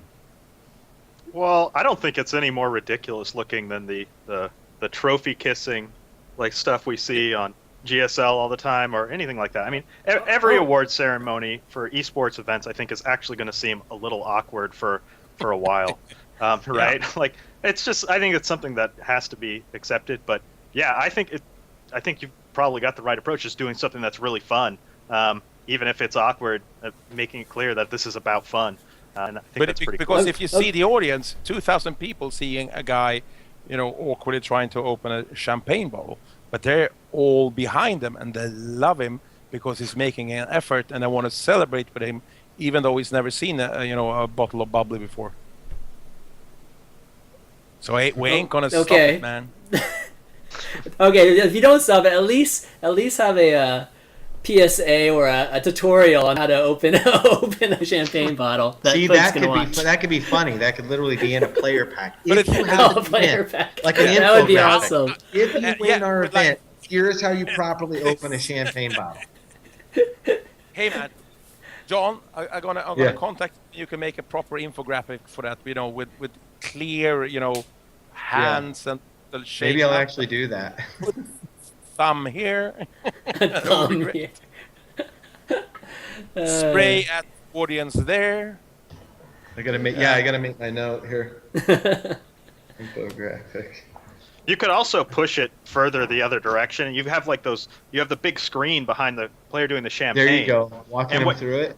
Yeah. What you could do is you could have great champagne moments from sports in the past. You could have F1 podium, famous F1 podiums with them doing Michael this. Jordan, and then you have Leanock in front trying.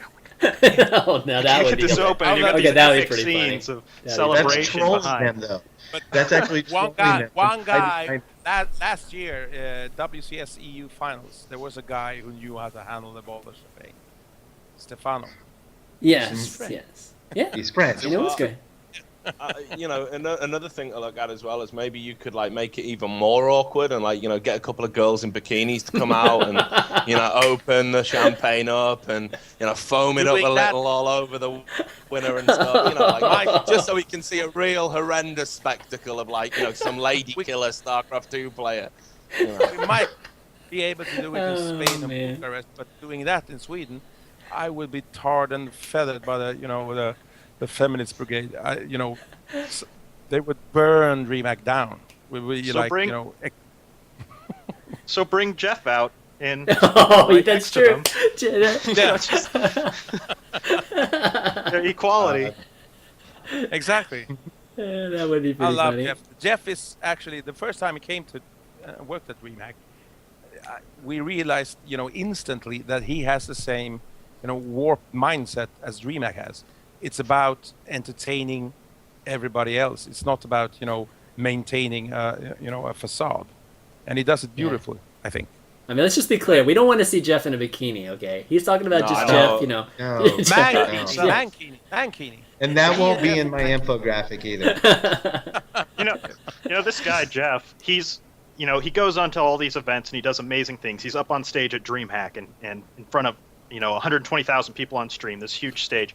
But every year, for 3 years in a row, he's been doing the charity event we do for Child's Play. Yes. Gameheart's been involved in for the last couple of years, and that's such a small thing. We had 1,500 people peak on stream this last year, and he still shows up to do it. He's there for 6-7 hours. I mean, it's about heart, man. Yeah. He has a big heart. Yeah. No, he's very That's why approachable. I mean, he's that's always why we been love him. approachable. Yeah. He's really, really great that way. All right, last point on Dreamhack. I forgot to mention this before. And the good show folks, they when they were talking about Dreamhack, they did mention that in the finals, it seemed like the production was very tailored, not tailored, but very focused on Naniwa, and for obvious reasons, right? I mean, when we're talking about entertainment standpoint, it was, it was all about Naniwa. Everybody was talking about Naniwa, and they mentioned that, Lenok just seemed like, he could have been just a robot. I mean, like, nothing was basically said about Lenok to really kind of humanize him, and kind of give him the same type of love. So I totally agree. The thing is, everybody got carried away by the moment. Mm-hmm. It wasn't something that was pre-planned or by malicious afterthought. It was just like, because Nani was still the underdog. Because remember, Lenok, he had dropped like one map during the whole tournament. He was a fucking killing machine. But Naniwa had like wriggled himself up past Yadong, which just by itself is a huge thing, and then going toe to toe with Lenok and almost doing it. But if I don't know if you saw the crowd when of course there was a disappointment that Naniwa didn't win, but nobody in the audience booed or was Oh, can't hear you, man.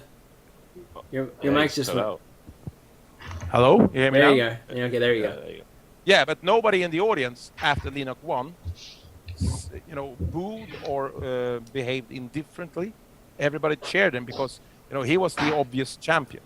Yep, that's right. I mean, I think as well though, like it's one of those things where it's acceptable to get caught in the moment. Like we talk a lot about bias in commentary, but like I'm not saying Naniwa was a huge underdog.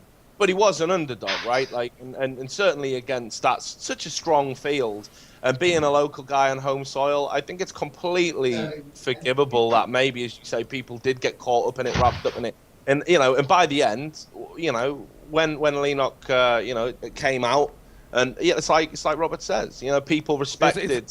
It wasn't like an MLG where people were getting booed or whatever, Yeah, exactly. No, mass psychosis. Artosis, Apollo, the crowd, the production, everybody were like, trying to force Naniwa to win, and he almost made it, but he didn't. But he came, a really honorable second. But everybody stood up and gave Lenok a big hand, and I gave him a bottle of bubbly. So I think personally as well, like speaking from my own standpoint, like I was real happy for Johan, and I never get caught up in tournaments, but when I was following this one, it was different because like I think he's one of the most misunderstood characters in StarCraft 2, and there's been so many attempts to demonize him in the StarCraft 2 community. It was actually refreshing to see someone try and humanize him because he's been called worse than shit for so long. When he won over Naniwa, over Jadon, and and walked out as we call it, the penis to the dickhead. That's what we call it in production. And he was standing there, and the close-up of him when the crowd was standing up and cheering him, and I saw that. I'd never seen Johan so he was so happy. He was happy, yeah, for sure. Yeah. He was. I think Helena caught some good picks. That warmed an old man's heart a lot. Yeah, you should definitely take a lot of credit from that because sometimes he's a character or a personality that seems quite impenetrable, and the StarCraft 2 community really get on his back over things I don't think they should. He's like such a hard worker. He's you couldn't say he's a role model, but he's honest, he's genuine, he's got the right attitude towards competition. And what you guys did is, by giving him that platform and giving him that kind of coverage, you showed the other side to him too. You really push. Everyone's saying good things about Naniwa now, whereas if we were talking 6 months ago, no one would be saying anything good about him. Well, let's be fair. And that's down to you guys. He's gotten better about a lot of things too. I mean, a year and a half ago, maybe 2 years ago, he was he's a lot different when it comes to a lot of this. PR-ish type of things, right? It's more a matter of maturity. Yeah, it's really more a matter of maturity. He's definitely been in my experiences with him, it was just a matter of maturity. Think of a 17-year-old punk kid. I mean, he was at that stage, but obviously he was thrown out from his house. His parents threw him out when he was playing Warcraft 3. Even when that type of thing has come up in the past, like when he pro-brushed Nesty and got kicked out of GSL, even when he's done things like that, it's actually painted a little bit of a picture of some of the things that are wrong with some of the events that he's participating in, because you do have to accommodate players like that. You're going to have to be aware that there are going to be people like that in your event, so you need to plan your event to make sure that that kind of thing isn't going to affect you. So in GSL, now they know, let's never set this up in a way that there's a game that doesn't matter again, right? We're probably not going to see that. And so even when you have a player like single that, elimination. That's one way to do it. Even when you have a player like that, I mean, that's something that's going to happen, and people need to be prepared for it. So I think that he can have a lot of positive impact on things by generating attention for those types of issues. I don't know. There's a fucking awesome picture that Where is it? Helena. Yeah, Helena took some great pics of No, but she took one particularly that says a lot about the mentality of Naniwa, the killer instinct and the championship mindset he has. The fuck is it? Is Helena watching? Helena, if you're watching, link me it. She watches this sometimes, I know. Just while you're digging that out, Robert, because loads of people have been asking about it, right? And I'm gonna steer it towards, and I know John was gonna do it as well. But Quake, Dreamhack. If we don't ask about it, we're gonna get lynched. So while you're looking for this picture, what's the score? Are we gonna see Quake back at Dreamhack or whatever? Oh boy, here we go.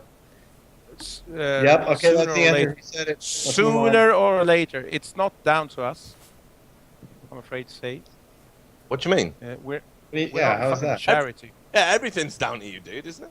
You just said how independent you are. The publisher doesn't want to do it, right? That's the thing is, we need to. We at DreamHack, we never, ever, because we are not VC funded. Everything we do is through our, toil and sweat and hard work. So if it's not funded, we don't do it until it's funded. It's like for this year, we had planned for having a team game in the Open, DreamHack Open. But all the sponsors, they were going, ooh, wow, StarCraft 2, and they didn't even want to hear about anything else but that. Okay. So if it's not at DreamHack Summer, it will be at DreamHack Winter. If the powers that be are smart. But we will do it again this year. Okay, there's the picture. Let me get it. That's that look, those eyes. All right, let's look at this. Hold on. It's a good picture. Dude, Helena's awesome. Got a great photographer for you guys. That's a fantastic picture. Oh, here you go. Can I blow this up? Okay, here we go. Just take the guy out standing behind him out, and that's awesome. Yeah, but that's poster. That's poster material, man. Yeah. That's the shot when he was walking out through the LED screen doors, where the camera guy was following him. So you had Naniwa's point of view going out on the catwalk meeting Lennox before the finals. So the audience, felt what it, was to be Naniwa walking out there. Yeah. I remember that. Yeah, that vantage point was awesome. That was really awesome. Shot. That was definitely great. That's amazing. Yeah, that's like a poster material right there. Those eyes, it says, I'm gonna rip a new hole. Exactly. Yeah, check out some of Helena's other pictures too. She has some great ones when I think Naniwa beat Jadon. Like the moment he beat Jadon, some really great reactions. It was really cool. So it's, check DreamHack's Flickr. It's there's some really nice pictures there. Yeah, let me see. Let me link it to you guys. And you can watch Richard A. Lewis interview with me on video, going. Is there actually a video? I've only seen the written one. No. Yeah, that's the thing. I had to transcribe it written because these guys had all these like wireless mics set up. So when I did the interviews that I did on the first day, I didn't even think to check the frequency. Sit down, go to render them all. I'm like, fuck, what's that noise? Like, and it's just all over the interview. So it's like I had to transcribe them. It's whales it really mating sucked because it was a good interview. Like Robert was in his best Bond villain mode, as you like to do, and little finger and talking in his plummy English accent to humour me. It was a great interview, and we fucking missed out on it, man. It sucks, but we transcribed it, and as he has done tonight. Obviously, he's always got interesting things to say. This guy's So you should awesome. read This it. guy's awesome.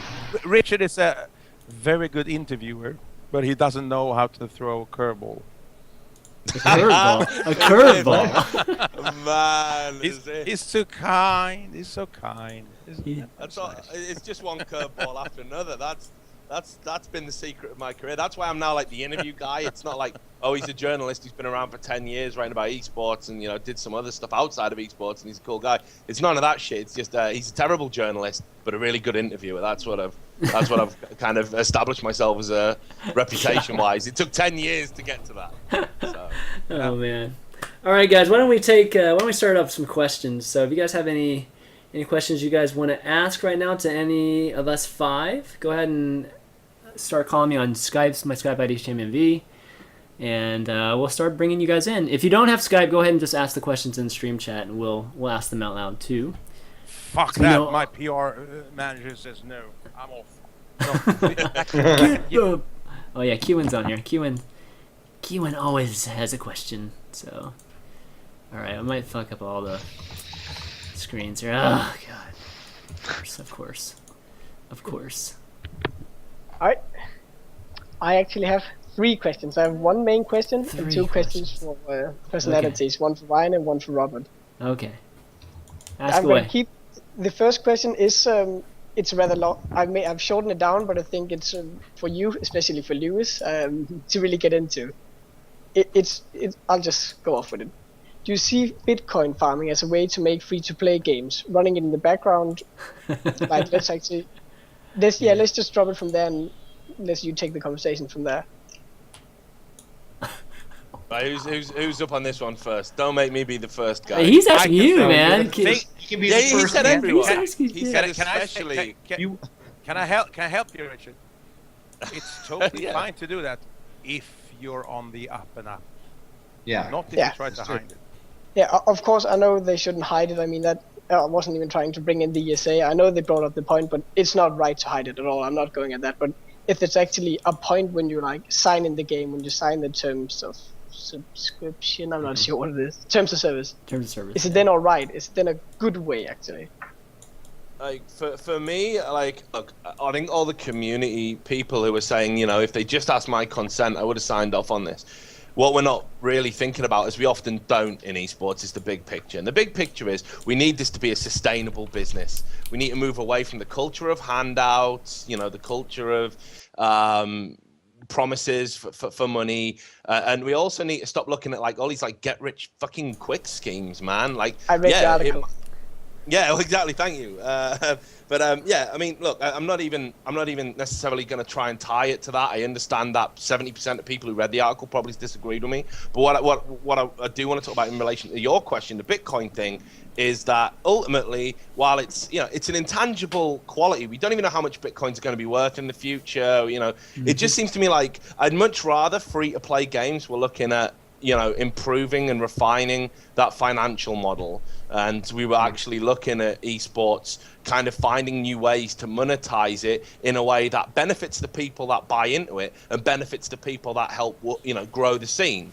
And at the moment, we've not struck that balance. I still think we rely way too much on, things that are like almost like borderline scams.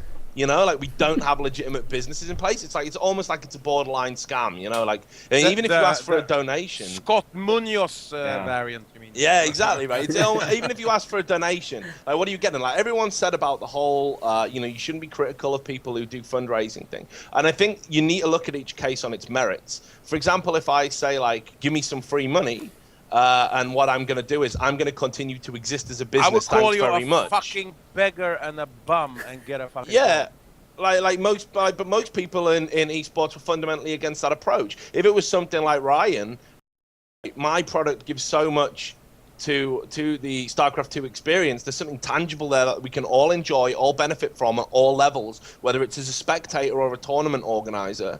That for me, if he asks for a donation, fuck it. It's like everyone's been saying in the chat, shut up and take my money. I wouldn't care about that. But I think if it's like I haven't got a viable plan to get from the next phase of my business, I want your money, and then all I'm going to give you in return is continue to exist. Well, that's and then I'll have to bullshit. ask for more money later. Well, okay, exactly, all right. you know. So that brings up something. You know what? That's socialism. Well, that is that's true. So socialism is enforced by a military dictator. You know, like what's ours is ours, and what's yours. You know, if you want to give it, it's fine. But you're going to get fuck all back. But you know what Dreamhack is? We're boy, hardcore pure capitalists. If we don't make money, we don't do it. Not just because we want to make money, but if we don't have a hefty gross margin and a nice Yeah, but making money is making money. Making money can be defined in a lot of different ways. Okay. Begging is for fucking gypsies. Sorry, that was not politically correct. But it is. It's begging. Okay. So if you're begging for it, you don't have a product that people really appreciate and value and buy. Well, okay, but okay. I mean, you're talking about taking donations is begging. That's not begging. Donation is something you do for somebody else. Yes. So what is begging? Give me an example of begging then. Yeah, but begging. Please give me money so we can, do X, Y, Z. So anything on Kickstarter. Anything on Kickstarter is begging. No. Kickstarter, you get something tangible at the end. Yeah. No. I know. I'm just asking him specifically. I'm asking him specifically. Yeah, a Kickstarter that's just innovative way of selling a product. We're going to give you this. You want to be a part of. But the product's not there yet. The product's not there yet. No, but you're at least you're selling an idea, service or whatever. But it's not that give us money so we can continue to exist and pay mortgages and whatnot. Okay, sure. Well, the problem with that argument though is maybe they're existing. Say if it's an event, somebody puts on events like Dreamhack and they haven't figured out a way to afford to continue doing their events or make a profit off of them, and they're asking for donations. In a way, their service is existing, continuing to put on the events. That's their service. So, I mean, I'm just trying to. Where do you draw that line? Otherwise, I don't know. The thing is, Dreamhack has been doing this since 1994, and since we started doing StarCraft 2, these big show events, there's been a lot of people. Can we pay you donations? I want to, it's free. Can we pay? No, you're fucking paying, man. By watching ads, by being exposed to our sponsorship. We don't need your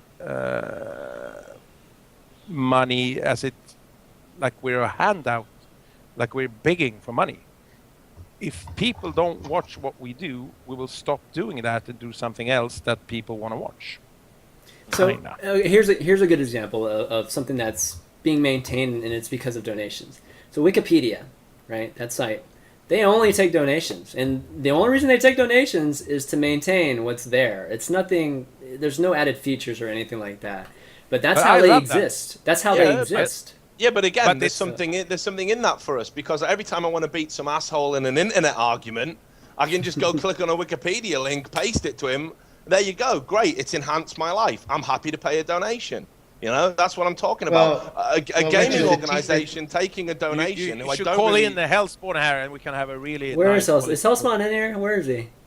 No, but Hellspawn, Hellspawn, he's the fascist of Dreamhack, and then Gameheart, he's a socialist of Dreamhack, and there's always awesome discussions, when they clash. Might have just add Isn't that team providing something like Wikipedia in the sense that they're providing the people that follow them, that support what they do, and that they're considered the product, aren't they? Isn't that no different than Wikipedia? The key points here is though, Wikipedia, right, is for everybody. Anyone can use it, not just donators. And the second point is Wikipedia is not a profit-making organization. Yeah, exactly. It's not a business. It's not a business. I'm just asking. Well, it's not a business. See what I got? Everybody's like, you don't understand, Chamman, in the chat. I'm like, I do understand. I'm just trying to generate this discussion and get this. It's called devil's advocate, man. Exactly.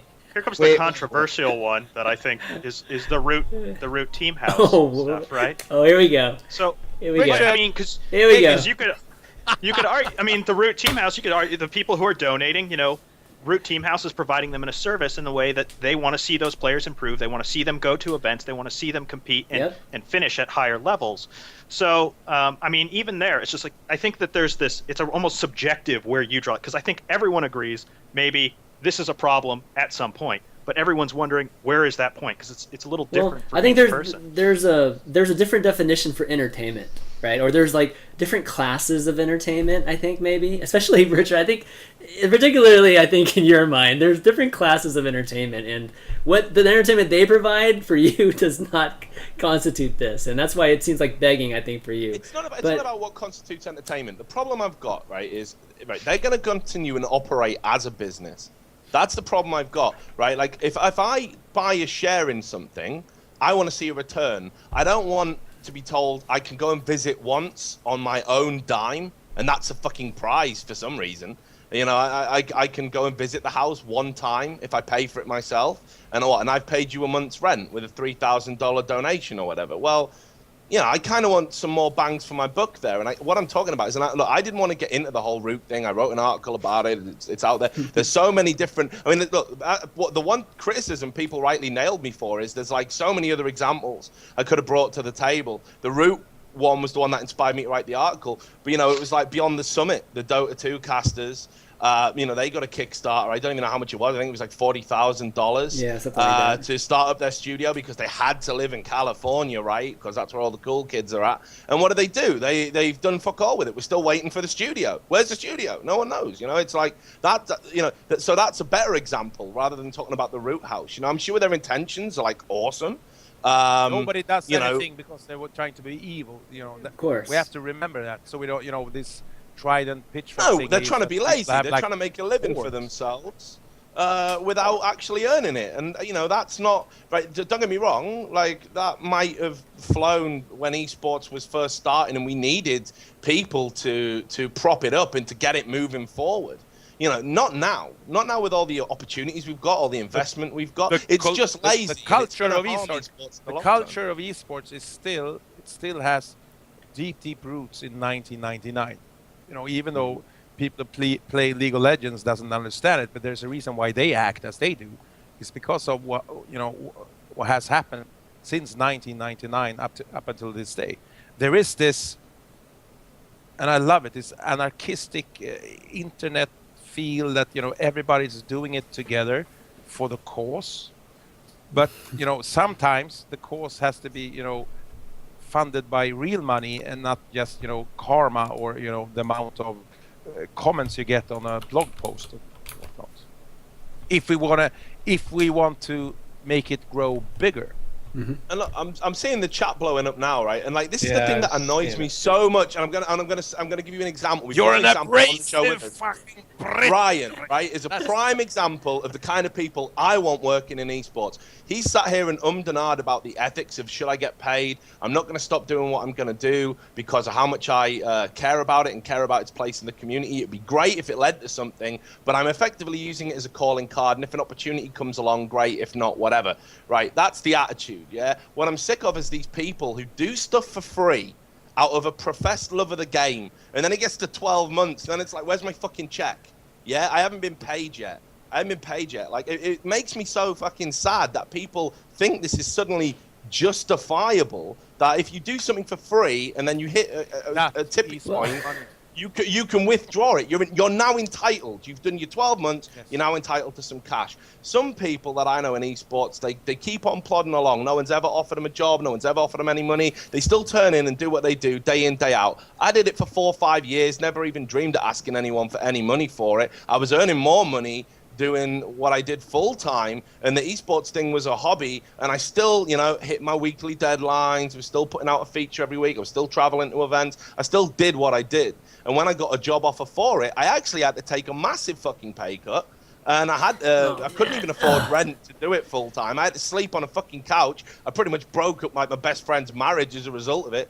But I was that much of a fucking deadbeat bum hanging around the house all the time. 25-year-old girlfriend, so shut up. yeah. Dude, I'm gonna have to get your ass on it filtered, right, because this is. So these guys who are like saying, "Oh my God, they've done it for free. They've done it for free." Okay, cool.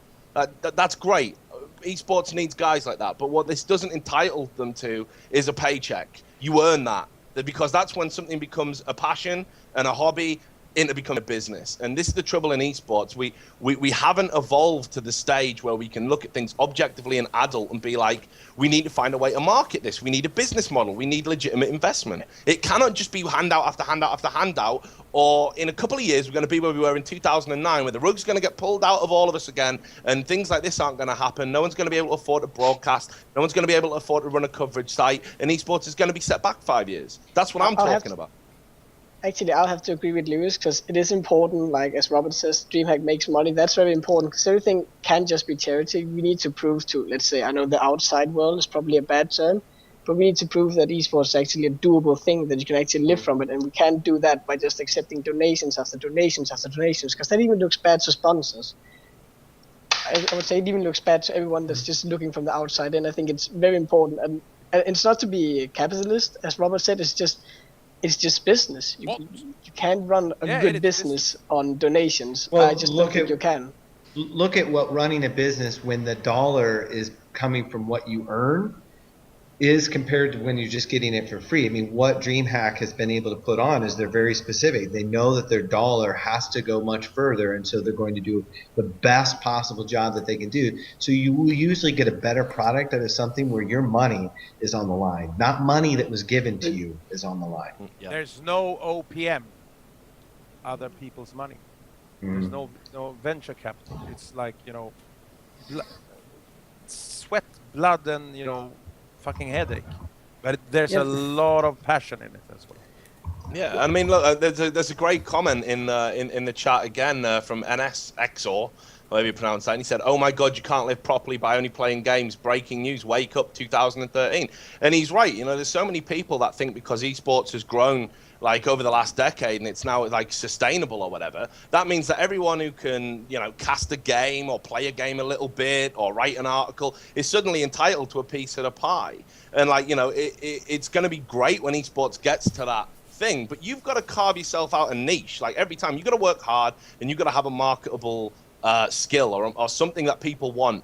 And then you need to get out there and you need to market it. And I just don't consider taking people's donations and like winning over a fan base, actually marketing it. What you're doing is you're living in some state of arrested development where you're effectively not exploiting the community, but it's actually not that far removed from it.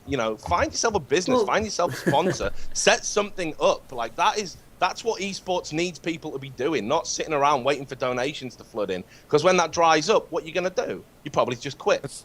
So slightly off topic, but going back to Gameheart and Ryan here is that at Dreamhack, me and everybody else, we feel bad because we really want to pay Ryan. Send us an invoice, but because of how things work, it's not possible. Because we believe at Dreamhack that if you do a good enough job, you should be paid for it, and you should be paid not minimum wage, but what it's worth. Mm-hmm. Well, it's so Ryan, you see what I mean? Yeah, I mean, there's with Gameheart too.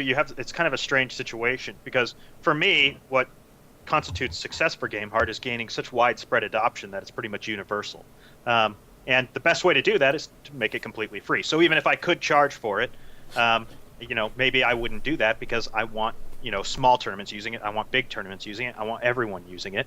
And the other thing is that I have to compete with the Blizzard UI tool as well with Gameheart. I have to convince people to use Gameheart instead of their tool, and their tool is completely free. The IP. Yeah. So I mean, it's a complicated issue, but hopefully I mean, if we're talking fundamentally, like just about what deserves, what deserves to make money or not. I mean, getting back, this is again. I'm not saying I disagree with you, okay, but just for the sake of argument. If somebody can't do without, let's just talk about a team. We'll just say Team X, right? If somebody gets a lot of entertainment from Team X every day, right? Just like them streaming, them being together, them just having this kind of collectiveness, and they want them around, and they and the entertainment that they get from it, they think deserves a payment. Some people want stuff free. We always complain about people wanting shit free, content free, right? And these people are just the complete opposite, right? These are the people that want to actually pay, and they don't have to pay, right? I mean, when we're talking about crowdsourcing, you don't have to pay. We're not like twisting your arm. We're not like, hey guys, like holding a gun to your head, like if you don't do this, you have to, we're gonna steal your kids or shit like that. I mean, these people, they choose to do it because they derive value for themselves.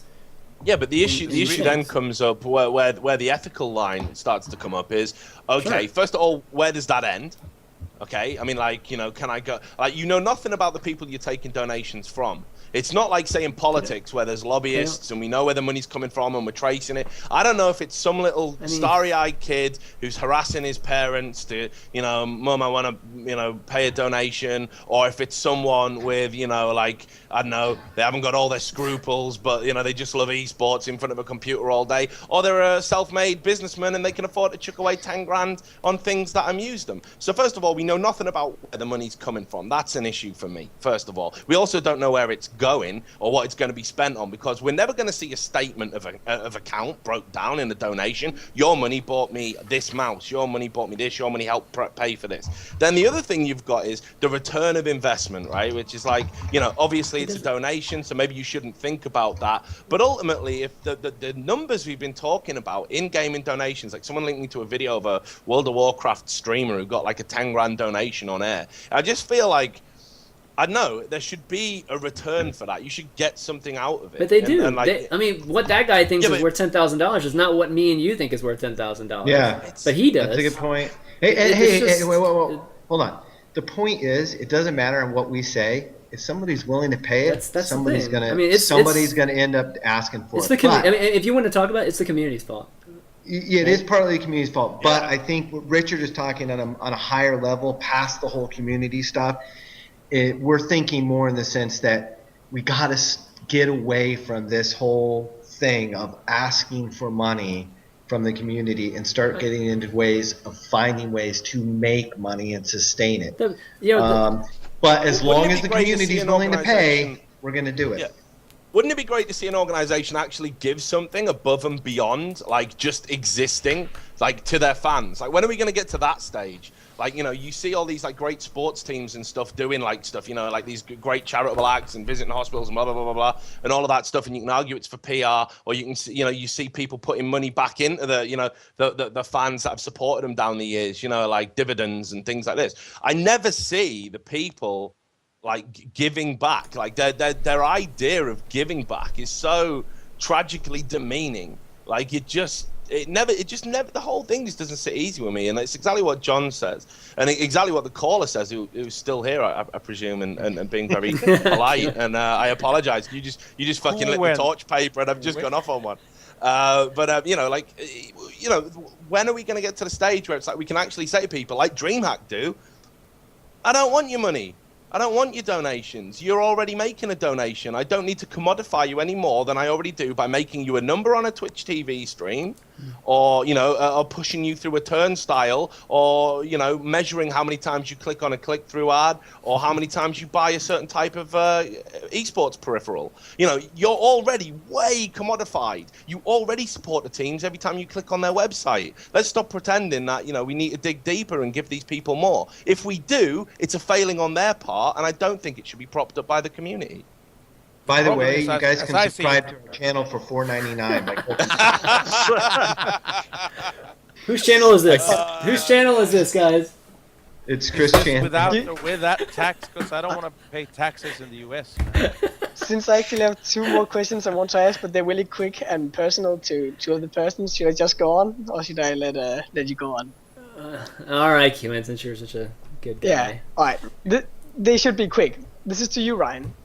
And it might seem stupid to you, but I actually think it's very important. What made you actually create Gameheart? Seemingly, as a lot of people have ideas and they want to help the community, but they're too lazy to actually set sail and do something. Like, just if you can get to the point of what actually made you going from the point of thinking, sitting there, all right, I can do this, and actually sitting down and coding it and doing it. Because I think there's a very big leap there. Well, I think that the problem with that question is it assumes that one day I flipped a switch and decided to do it, and that's not really true. I mean, it developed slowly over time. Originally, it was planned to be part of Gameheart is not the name Gameheart does not come from the overlay. The name Gameheart comes from a group of people who were planning to put on regular show match events.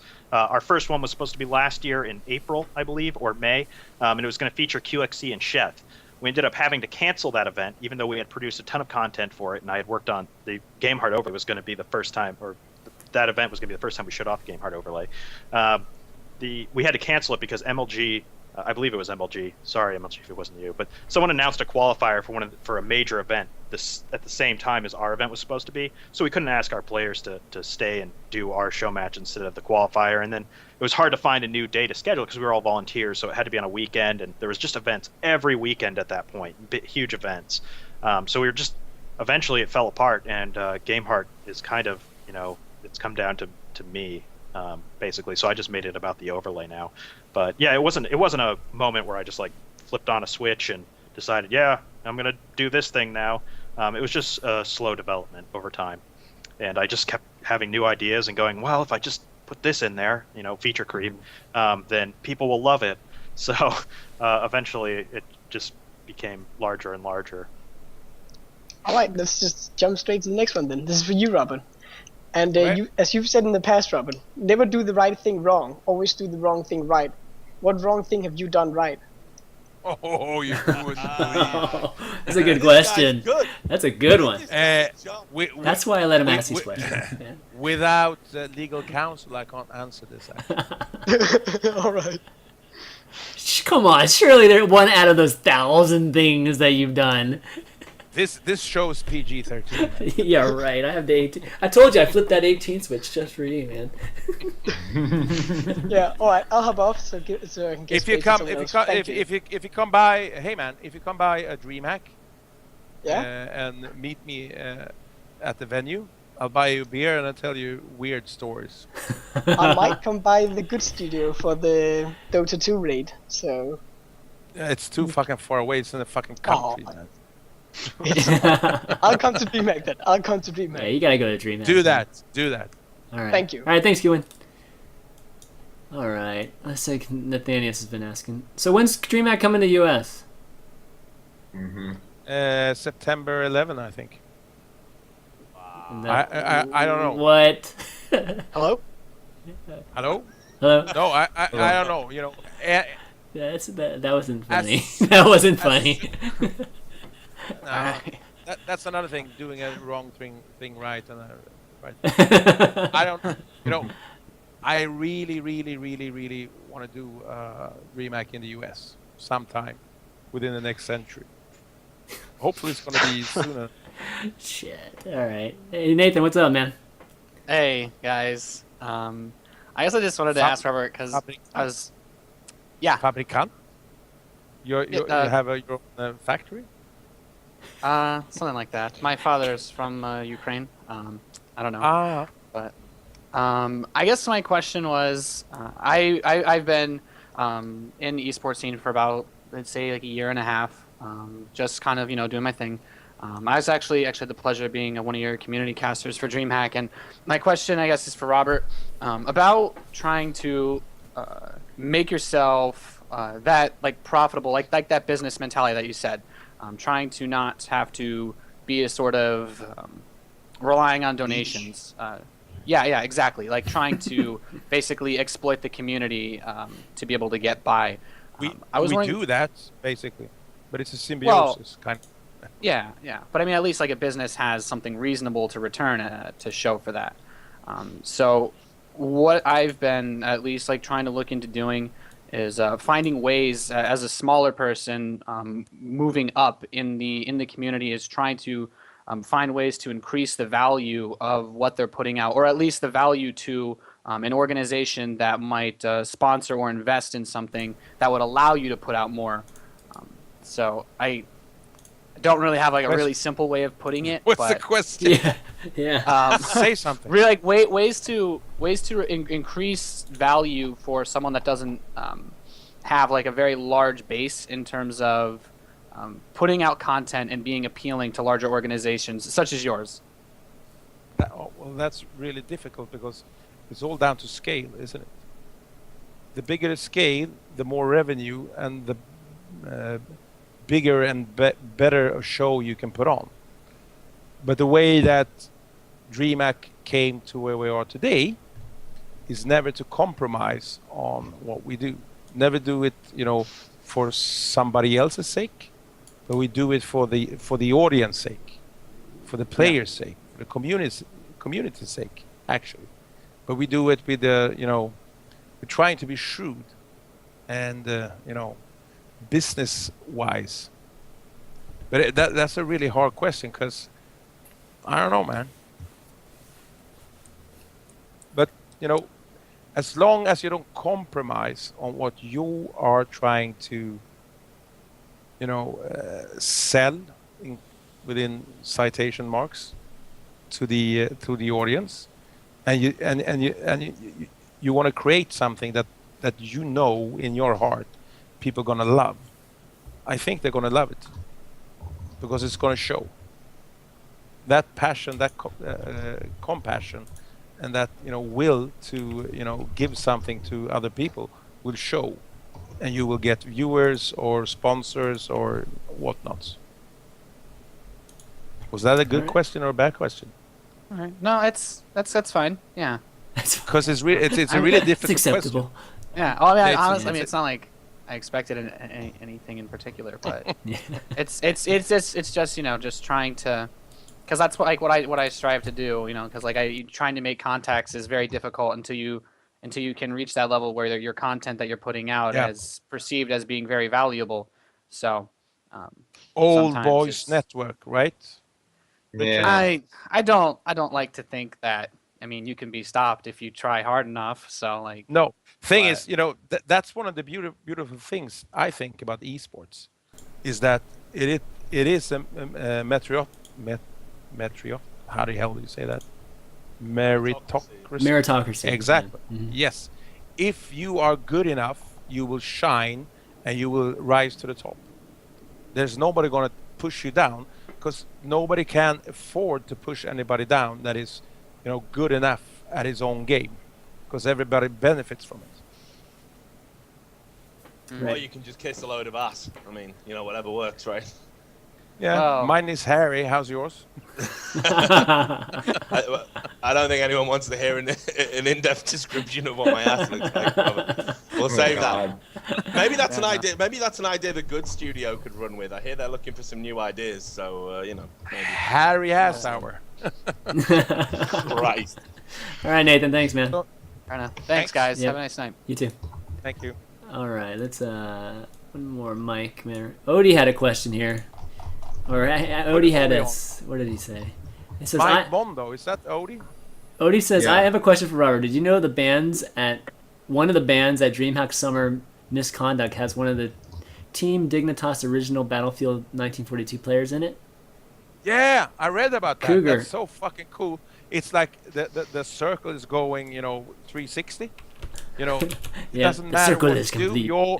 It doesn't matter what you do. You always end up on the main stage of DreamHack.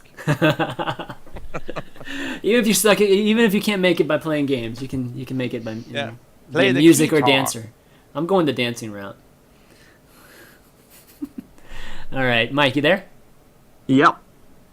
Hey, how's it going? You have a question for us? Yeah, I do. My question was about Gameheart.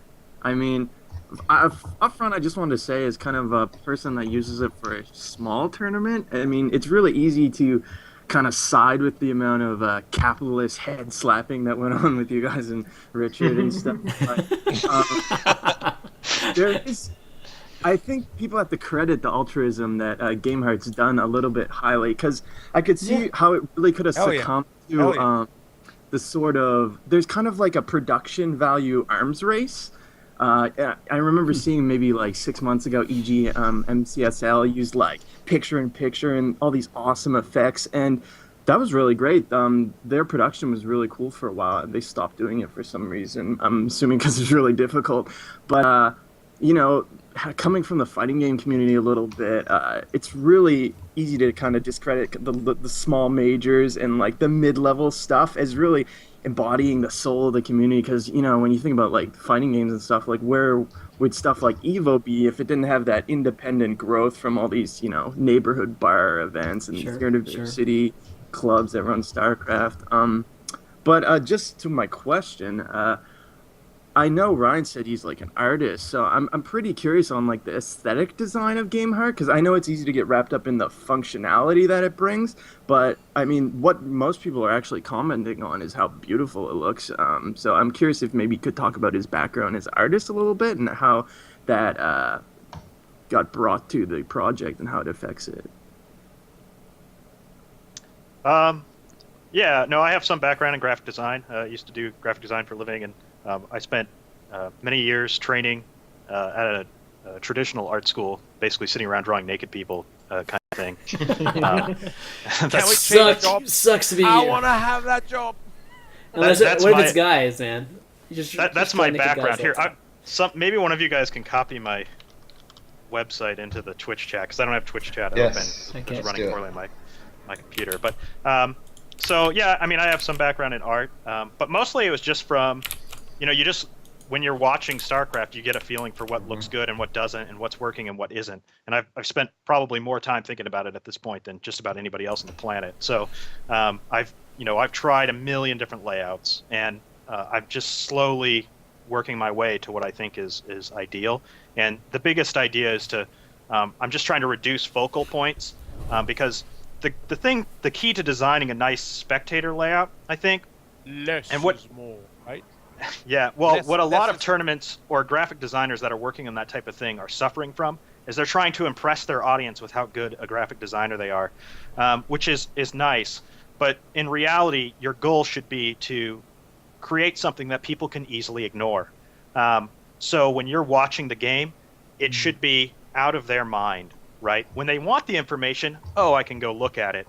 But when they don't need that information, it shouldn't be distracting to them. It should be something that just doesn't bother them. And what I don't like about a lot of the overlays is you have something in each corner. You have a lot of different flashy things going on. And what happens is now suddenly the person has things pulling at them from every direction in their peripheral. And so the goal with Gameheart is to produce something that's very laid back, very mellow, and condenses the information into one area so that you don't have a lot of focal points and it's not distracting when you're trying to watch the game. So that's the main thought behind the art process on Gameheart. Okay, cool. Scandinavian Good stuff. design. No, that's a great philosophy for a UI, man. All right, Mike. Thanks, buddy. All right, Okay, y'all see any more questions? No more callers, so might close it out with last chance for questions. Maybe one more. How about that? Anybody in stream chat want to ask one more question? People are writing a lot of stuff here, but nobody has the There's balls to fall in. Banana Man had a decent one. Banana Man. Robert, sorry. Yeah, fuck my accent, right? Banana Man.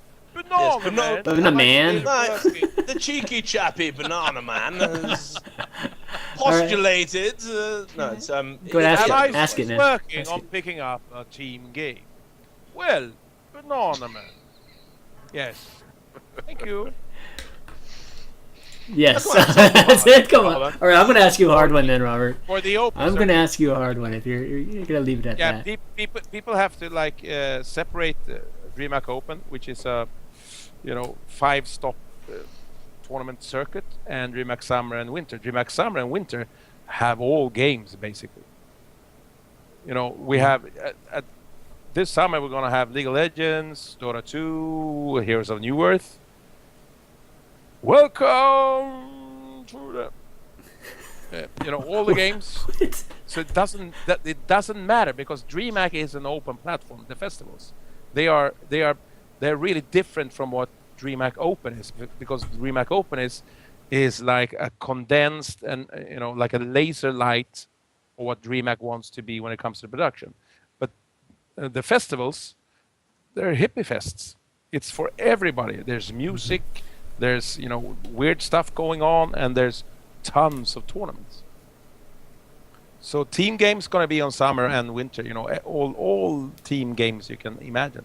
But for open, we need to have like secured finance from sponsors who feel it worth their while to do it.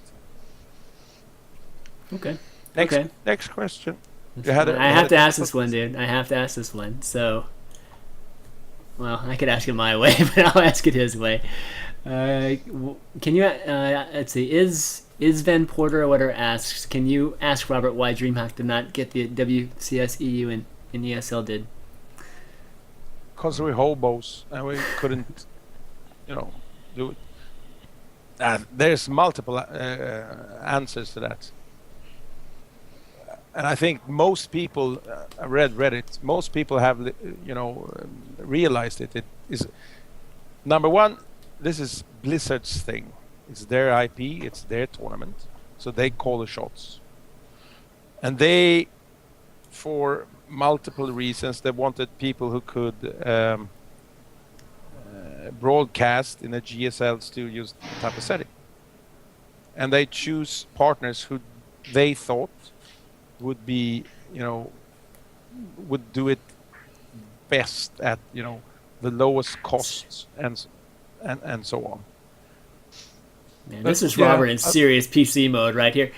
You never see this guy stutter like he's stuttering now. Why is he worried about PC after some of the shit he said tonight? I mean, why now? I'm not PC. I'm just trying to, let's be PC. A related question that I actually have is... You asked me this question, Richard, and I said, we were fucking disappointed. Sure. But I understand why. I'm still fucking disappointed. So you guys did end up being, or DreamHack Open did end up being a WCS Tier 1 tournament, or whatever it is, awarding points. How long before the event went off did you work that out? Like, was that a planned thing for a while, or was the plan for the whole WCS was, the current version of WCS, I think was, more or less finished the groundwork in January, February. So it wasn't a big surprise. This is more about, trying to figure out the details, because it's kind of iffy with these, non-WCS tournaments, the Tier 1s and Tier 2s. Because if the points are too high, people can, skip the tournament themselves in order to win more money on the side. But if they're too low, they won't be worth anything. So it would negate the point. So it's kind of an interesting algorithm that Blizzard has to figure out. Whoa. Just drop that. Is there a cap on how much prize money you can give? Prize money? Yeah. Cap? Yeah. Shitting me? No. Just checking. There's been talk of prize money caps for things like Shoutcraft and stuff lately. So there's no upper cap. There's lower caps. Oh, okay. You have to have so there's mints. Okay. Price. Yeah. Right. Okay. Yeah, I mean, do you guys actually think people would skip tournaments if the prize money was high enough and the points were low? I mean, I'm not sure how big the points actually play a factor at this point. Well, you see Lennox leading Korea now. Yeah. He's leading Korea? He's for winning DreamHack, he's by far the most points in Korea. Of course, he's leading started. Korea. Yeah. But I mean, and that's huge, because Korea is going to be ridiculously tough. So Lennox went to one of these events.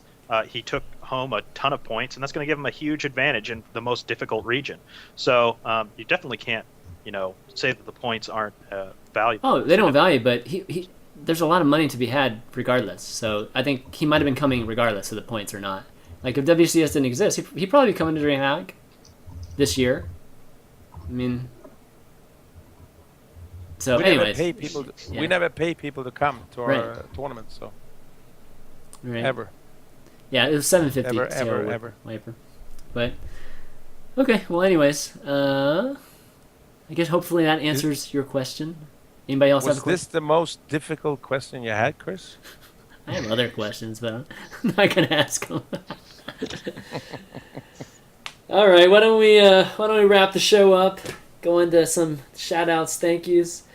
It's been a fabulous show. I mean, hopefully all you viewers enjoyed the discussion. I think we, kind of had that open feeling that we want to have on this show, where we just, kind of just have pretty much offline feeling discussions on air. That's kind of what we try to strive for in the show. But I think we did a good job of it today. But Robert, you want to start out with shout-outs and thank yous? First and foremost, Ryan T. Schutter for making Gameheart and making Dreamhack such a pleasurable experience for everybody this weekend. And then, of course, everybody who works at Dreamhack HQ and all the beautiful people in the Dreamhack crew. Kisses. Oh, okay. I'm done. All right, Ryan, you're next up. Well, first of all, shout out to Dreamhack and GSTL oh my as God, well. Oh my God, this is man. I'm gonna shut off y'all's cameras right now. This is disgusting. It's disgusting. People adopting Gameheart it's not an easy decision. It's not. There's a lot of factors that these people need to consider, and it's actually really huge that people are willing to do it. So that's a big thank you. Thank you to the entire community for your support. Really appreciate it. I hope that we'll get to push Gameheart forward in the future. Please check my portfolio, my website. If you've got any freelance graphic design work or anything like that, please let me know. And thanks again. Thanks for having me on the show. Yep, anytime, Richard. Robert, you were a great host out at Dreamhack. Thanks for the bottle of whiskey. I enjoyed drinking that with you and talking about how you are the great dictator of Dreamhack and it couldn't exist without you, which seemed to offend some of your staff, if I remember quite rightly. But it's all fucking true, right? Ryan, just again, hopefully I know you didn't have the chat up. It's a shame you didn't get to see it because everyone in the chat was like, "This guy's fucking awesome," Gameheart's awesome, blah blah blah. So just literally keep doing what you're doing. Don't go to the dark side. Keep walking that high moral line, man. Because everyone loves what you do, and fucking you should keep doing it. And hopefully, in an ideal world, you'll end up at Blizzard or something like that, which I think everyone would like to see. Obviously, to my co-hosts, you are very good, and to the 30% of people that read my article about handouts and didn't flame the shit out of me. Just a quick pro tip. When I write articles, obviously they have to adopt a certain point of view to be interesting and worth debating.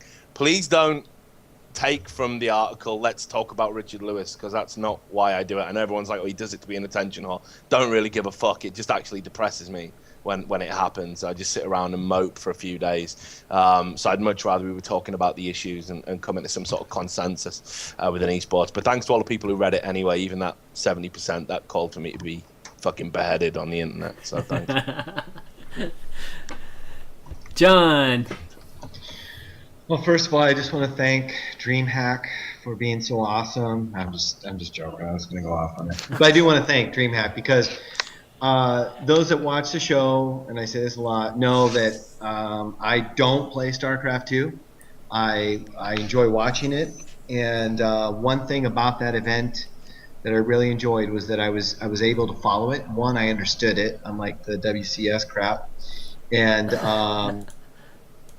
two, it was entertaining enough that I kept interested, even if it was just following Liquipedia and just keeping track of where people were at. So I was really impressed with that. Thanks to the great co-host, it was nice being able to just sit back and let some talking go on that I could just listen to. No, that was good because I'm actually not feeling too well today. I actually wasn't feeling too well. And Ryan, it's great stuff. And actually, if after this you want to connect on Skype, we certainly can. I will. As far as Skype chat, I have eSports Solutions, which is a venture that I'm working on to actually bring resources like graphic designers, production, casters that never get known or never get seen, kind of in one big pool, so that organizations like Roberts can reach out to that pool and say, hey, look, here's some graphic designers we could possibly use, or things like that. So perfect opportunities and freelance type stuff. And I think that's about it. Thanks to my guys at IGL for plugging away. We should have we have actually Quake ladders are going live, and we're going to do some. We're going to do Team Fortress 2 ladders, and then we're going to have lots of other ladders. Craft 2 stuff's coming, brackets are coming, leagues, everything. So trucking along there. And of course, thank you, Chris, for putting on a great show as always. All right, my shout-outs, obviously the big shout out to my two guys, my two co-hosts. We're going to be doing this every single week, and it's great. Going to be great times. And our two guests, Robert, 2 times now. I'm their first 2-timer, right? Two timers or shows or whatever. Never done 2 shows ever in my life. That's right. I'm very honored to have you on 2 times, but hopefully it'll be 3 times and 4 times and 5 times in the future, because you're just an amazing, Can I be a host? Guest. Can I be a co-host? Sure. Come on. Sure. Come on down. You can be a co-host. There might be a slot opening after tonight. Whatever. Whatever. I gotta, after this show, I gotta go away and hit approve on an article. Oh my God. Whatever. So I might not get out of eSports alive, brother. So you can have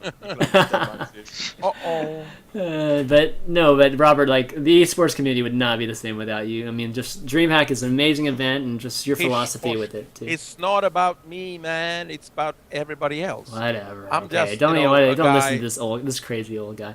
But seriously, we need more people like you in this industry.